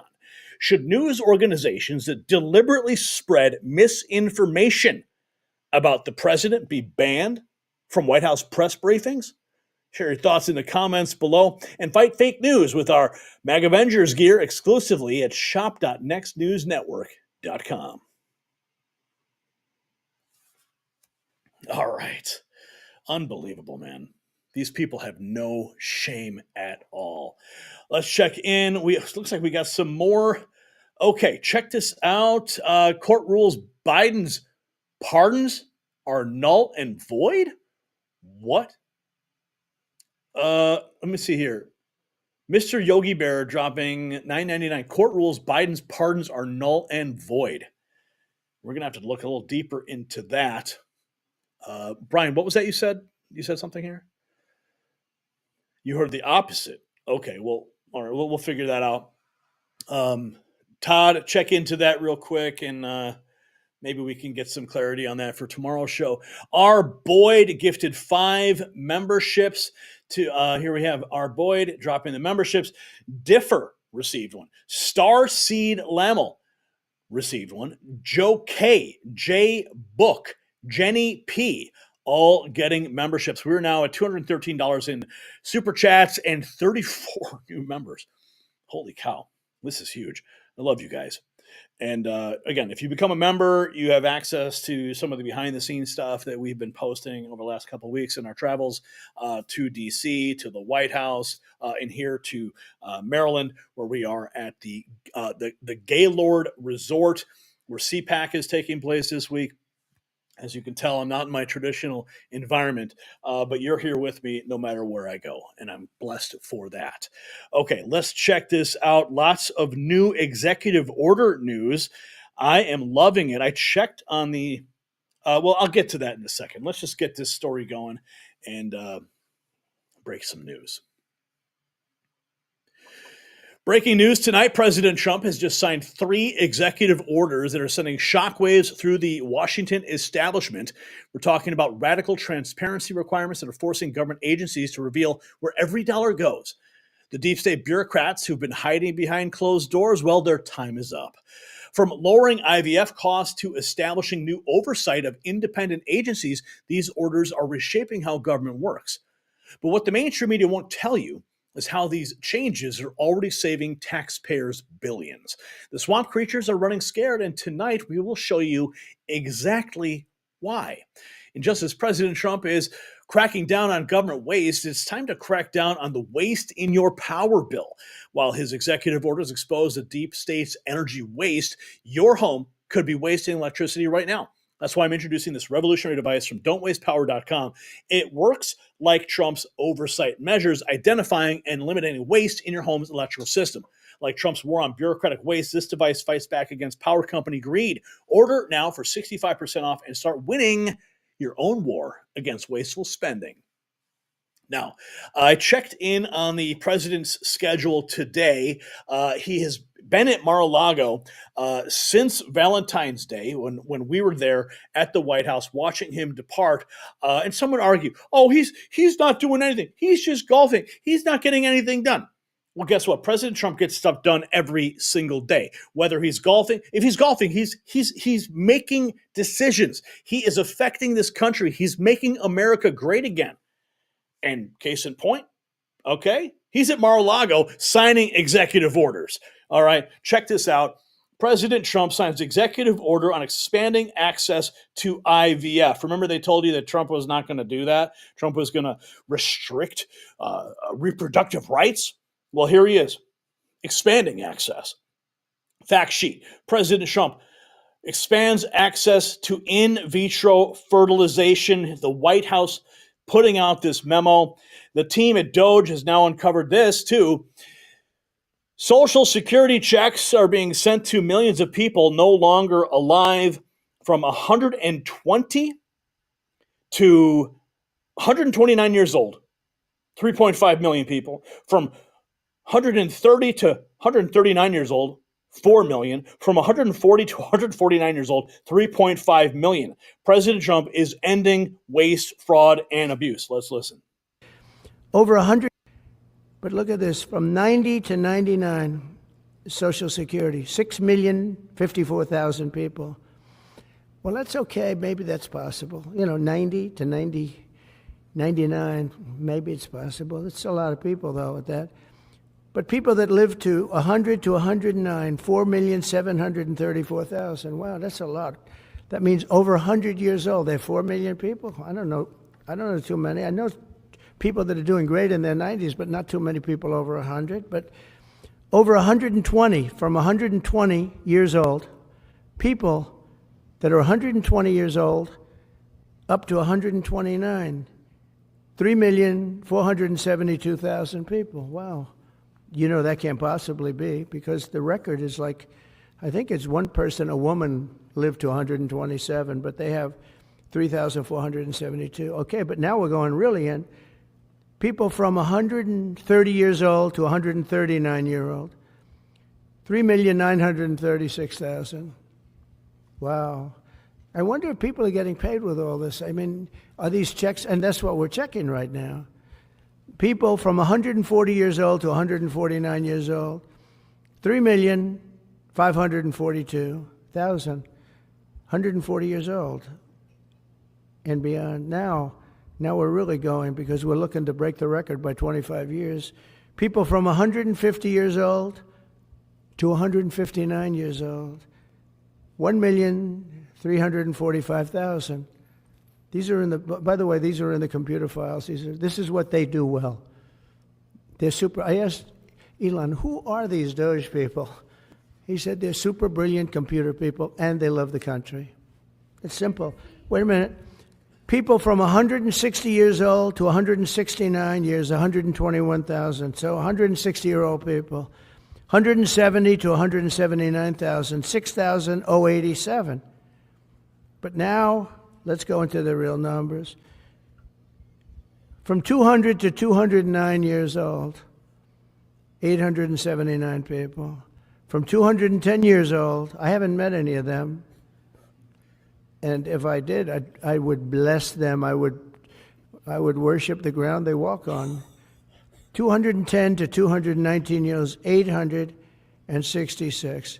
From 220 years old to 229 years old, 1,039. And then you have two people. From 240 years old to 249 years old, one person. And there's one person that's 360 years old. That's just that. That's President Trump right there, laying it all out. Holy cow, man. Let's get back into these executive orders. President Trump reads aloud a list of some of the ridiculous projects taxpayers have been funding, like $10 million for circumcisions in Mozambique. It's called, where's the money being spent, right? Let's go into that for just a second. $520 million for a consultant on the environment. It's called environmental, social, and governance investments in Africa and mobilize private sector resources. $520 million. Somebody got $520 million for an environmental, sounds like an environmental study. I've always been one that paid a lot of money for my environmental studies, but I paid like $50,000, not $520 million. $520 million for ESG. $25 million to promote biodiversity, conservation, and promote licit livelihoods by developing socially responsible behavior in the country of Colombia. Well, it's nice, $25 million to go into Colombia for something that nobody ever heard of. $40 million to improve the social and economic inclusion of sedentary migrants. $40 million. $42 million for Johns Hopkins, great place, to research and drive social and behavior change in Uganda. $42 million. What about us? What about social change in our country? $70 million for a center at Purdue to research university-sourced, evidence-based solutions to developmental challenges. I mean, these are massive numbers on things that nobody ever heard about. $10 million for Mozambique voluntary medical male circumcisions. $10 million for circumcisions in another country. $9.7 million for UC Berkeley to develop a cohort of Cambodian youth with enterprise-driven skills. In other words, let's teach them something about enterprise. What about our people? Can't we teach them about enterprise? $2.3 million for strengthening independent voices in Cambodia. $32 million to the Prague Civil Society Center, which is a very liberal group of people. Wonder how much of that money came back to the people that approved it. $14 million for improving public procurement in Serbia. $486 million to the Consortium for Elections and Political Process Strengthening, including $22 million for inclusive and participatory political process in Moldova, and $21 million for voter turnout in India. Well, why are we giving $21 million to India? They got a lot of money. They're one of the highest taxing countries in the world in terms of us. We can hardly get in there because their tariffs are so high. I have a lot of respect for India. I have a lot of respect for the Prime Minister. He just left, as you know, 2 days ago. But we're giving $21 million for voter turnout. It's voter turnout in India. What about like voter turnout here. Oh, we've done that, I guess. We did 500 million, didn't we? It's called the lockboxes. $20 million for fiscal federalism in Nepal. Listen to these numbers. This is all fraud. $19 million for biodiversity conservation in Nepal. $1.5 million for voter confidence. We want to give them confidence in Liberia. $14 million for social cohesion in Mali. $2.5 million for inclusive democracies in South Africa. $47 million for improving learning outcomes in Asia. Asia's doing very well. They're doing a lot better than we do in the schools, aren't they? $2 million to develop sustainable recycling models to increase socioeconomic cohesion among marginalized communities in Kosovo and Escali and in Egypt. We're talking about hundreds of billions of dollars. I could, by the way, I could read this all day long. I could go on all day long, and you'll see hundreds of billions of dollars. Where's the money being spent, right? Let's go. Oh, my God. Oh, my God. Absolutely insane. Oh. Here's more from Rapid Response 4 hours ago, talking about peace, something that the war machine never likes to talk about. I think I have the power to end. I want to see peace. Look, you know why I want? Because I don't want all these people killed anymore. I'm looking at people that are being killed, and they're Russian and Ukrainian people, but they're people. Doesn't matter where they're from on the whole planet. And I think I have the power to end this war. And I think it's going very well. But today I heard, oh, well, we weren't invited. Well, you've been there for 3 years. You should have ended it 3 years. You should have never started it. You could have made a deal. I could have made a deal for Ukraine that would have given them almost all of the land, everything, almost all of the land, and no people would have been killed, and no city would have been demolished, and not one dome would have been knocked down. But they chose not to do it that way. And President Biden, in all fairness, he doesn't have a clue. What he was so bad for this. He was so bad, so pathetic, so sad. But with all of that being said, look, it is what it is. When I left, there was no chance that this could have happened. But it happened because we had incompetent leadership at many different levels. But when you see what's taken place in Ukraine with millions of people killed, including the soldiers, millions of people killed, a big percentage of their cities knocked down to the ground. I don't know how anybody even lives there. You know, when they say they took a poll and Zelensky's at 4%, who's living there? You know, I mean, it's hard to believe that people live there.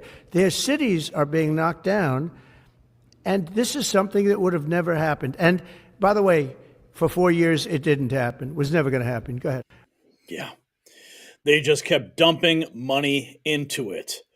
Okay, we've got this. Check this out. President Trump talking on limiting the fake news AP's access to privileged spaces such as the Oval Office due to their relentless misinformation.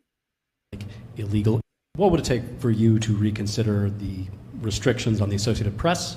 And secondly, some of your advisors are concerned with the Associated Press's style guide, using language and giving guidance to not use words like illegal immigrant or to use phrases like gender-affirming care. And they're concerned about that being an encroaching amount of liberalism in the way in which the press writes about things. Do you share those concerns? Well, I do think that some of the phrases that they want to use are ridiculous. And I think, frankly, they become obsolete, especially in the last 3 weeks, because many things have happened in the last 3 weeks. And I didn't know about that, but I would say that if they want to use certain phrases like that, and I guess some are okay, but many aren't, but the Associated Press just refuses to go with what the law is and what is taking place. It's called the Gulf of America now. It's not called the Gulf of Mexico any longer.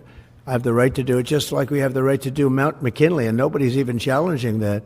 But only essentially it's primarily the Associated Press, and I don't know what they're doing, but I just say that we're going to keep them out until such time as they agree that it's the Gulf of America. We're very proud of this country, and we want it to be the Gulf of America. Now, the Associated Press, as you know, has been very, very wrong on the election, on Trump and the treatment of Trump and other things having to do with Trump and Republicans and conservatives. And they're doing us no favors, and I guess I'm not doing them any favors. That's the way life works. But thank you for the question. Well, that's the way life works. Okay. President Trump, reporter asks, are you more or less confident of a deal between Russia and Ukraine after today? Let's listen. Perhaps more confident or less? Thank you, Mr. President. Could you tell us a little bit more about the Russia talks, your impression of how they went today, and if you're perhaps more confident or less confident of a deal after what happened today? Well, much more confident. They were very good. Russia wants to do something. They want to stop the savage barbarianism. I mean, what's going on over there? It's soldiers are being killed by the thousands on a weekly basis. It's ridiculous. And they're not American soldiers. They're Russian soldiers, and they're Ukrainian soldiers largely, although a lot of Koreans have been killed, as you know. Quite a bit of them have been killed. They came over to fight, and a large portion have been wiped out. But we want to end it. It's a senseless war. It should have never happened, would have never happened if I was president, and it's a shame to see it. And I see pictures that you don't see, but I see pictures of fields that look just horrible. It looks like Gettysburg. If you see the old pictures of Gettysburg, it's soldiers lying all over the field, body parts all over the field. They're all dead. And this is going on a daily basis. It's a horrible thing. Both Russia and a lot of people have been killed, too. I think that's one of the things that you'll see historically, and you'll see later on as it goes along. I think people are going to be surprised at how many people, not only soldiers, have been killed in Ukraine. A lot more people than you think. Yeah. Oh, man. Here we have President Trump signing 3 executive orders. Let's listen in. This was just 5 hours ago. Affordability and a short while ago, President Trump signed three items. The first is an executive order relating to the affordability and availability of in vitro fertilization and other fertility treatments. These are treatments that have become unaffordable for many Americans, or have been unaffordable for many Americans. And the executive order is a directive to the Domestic Policy Council to examine ways to make IVF and other fertility treatments more affordable for more Americans. The second item that we signed was a presidential memorandum imposing radical transparency requirements on government departments and agencies, in keeping with President Trump and the administration's broader commitment to governmental transparency. What this presidential memorandum would do is require, as waste, fraud, and abuse is uncovered, as programs are canceled, and ultimately as taxpayer dollars are saved, this presidential memorandum would require departments and agencies to make all of the details of that freely available to the public. Lastly, we have another executive order that President Trump signed relating to independent agencies. This executive order would establish important oversight functions in the Office of Management and Budget and its subsidiary office, OIRA, supervising independent agencies and many of their actions, and also reestablishes the longstanding norm that only the President or the Attorney General can speak for the United States when stating an opinion as to what the law is. Oh, this is music to my ears, man. Music to my ears. God bless this man. He is doing it, folks. Peace in Russia and Ukraine, exposing the ridiculous stuff going on at the Social Security Administration. If you saw our previous report on this, I mean, the acting head of the Social Security Administration resigned after this was exposed by DOGE. So President Trump taking action, executive orders. He is in Mar-a-Lago, and he's still working. So don't believe the fake news, especially from the Associated Press. Now, the numbers don't lie. Trump's executive orders are already delivering results. Government agencies are being forced into unprecedented transparency. Independent bureaucracies are finally facing real oversight. Most importantly, the American people are seeing exactly where their tax dollars have been going. From cutting costs on vital medical treatments like IVF to exposing wasteful international spending. These orders represent the most significant government reform in decades. But here's what has the deep state truly terrified. This is just the beginning of Trump's accountability crusade. So here is tonight's powerful question. Should President Trump extend these transparency requirements to include all congressional spending and staff budgets? Or would that go too far in exposing how Congress really operates? Sound off in the comments below. Enjoying the accountability revolution with our MAGA Avengers gear and Next News swag only at shop.nextnewsnetwork.com. All right, let's check in on the super chats. Okay, we did have a fact check on you, Mr. Yogi Bear. I'm afraid that Todd checked into it, and no, that is not in fact true. What you said there about Biden's pardons null and void. I wish it was true, but as it stands right now, that is not correct. So I appreciate your super chat. But we just want to make sure that we are setting the record straight here. R. Boyd gifting 5 Next News Network memberships again. Differ, Starseed, Joe K, J Book, Jenny P. And then Mr. Yogi Bear again stating liberal Ninth Circuit Court just got real. Okay, we're going to have to keep looking deeper into this. And now I want to check in on the main chat. See what you guys are up to right now before we close out the show. Whitebot says Yogi is trolling. Secrets? What secrets? Secrets are special. Betty Holt praying for you, President Trump. We all are. And expose them all, says Steve McMahon. 2025, all liars will be exposed. KP. Eric says all exposure in Jesus' name. Our boy, that was a hell of a spit, Gary. Yeah. Papa Renegade. 1 minute ago, Susan says, one of Candace Owens, Tony says, one of Candace Owens' newest podcasts shows there's more proof Obama was born in Kenya. I've seen a YouTube video journalist interviewing Obama's family in Kenya. They said he was born in Kenya. I believe that to be true as well. What else have we got? Webmaster Caribou, expose all spending, especially treasonous omnibus bills. Okay, let's check in on the main feed before we call the show tonight. Let's get in, check on the latest of the latest news. Oh, what is this? Jim Acosta calls for news organizations to band together and possibly boycott the Trump administration. Hey, fine by me. All right, that'll open up more seats in the press room.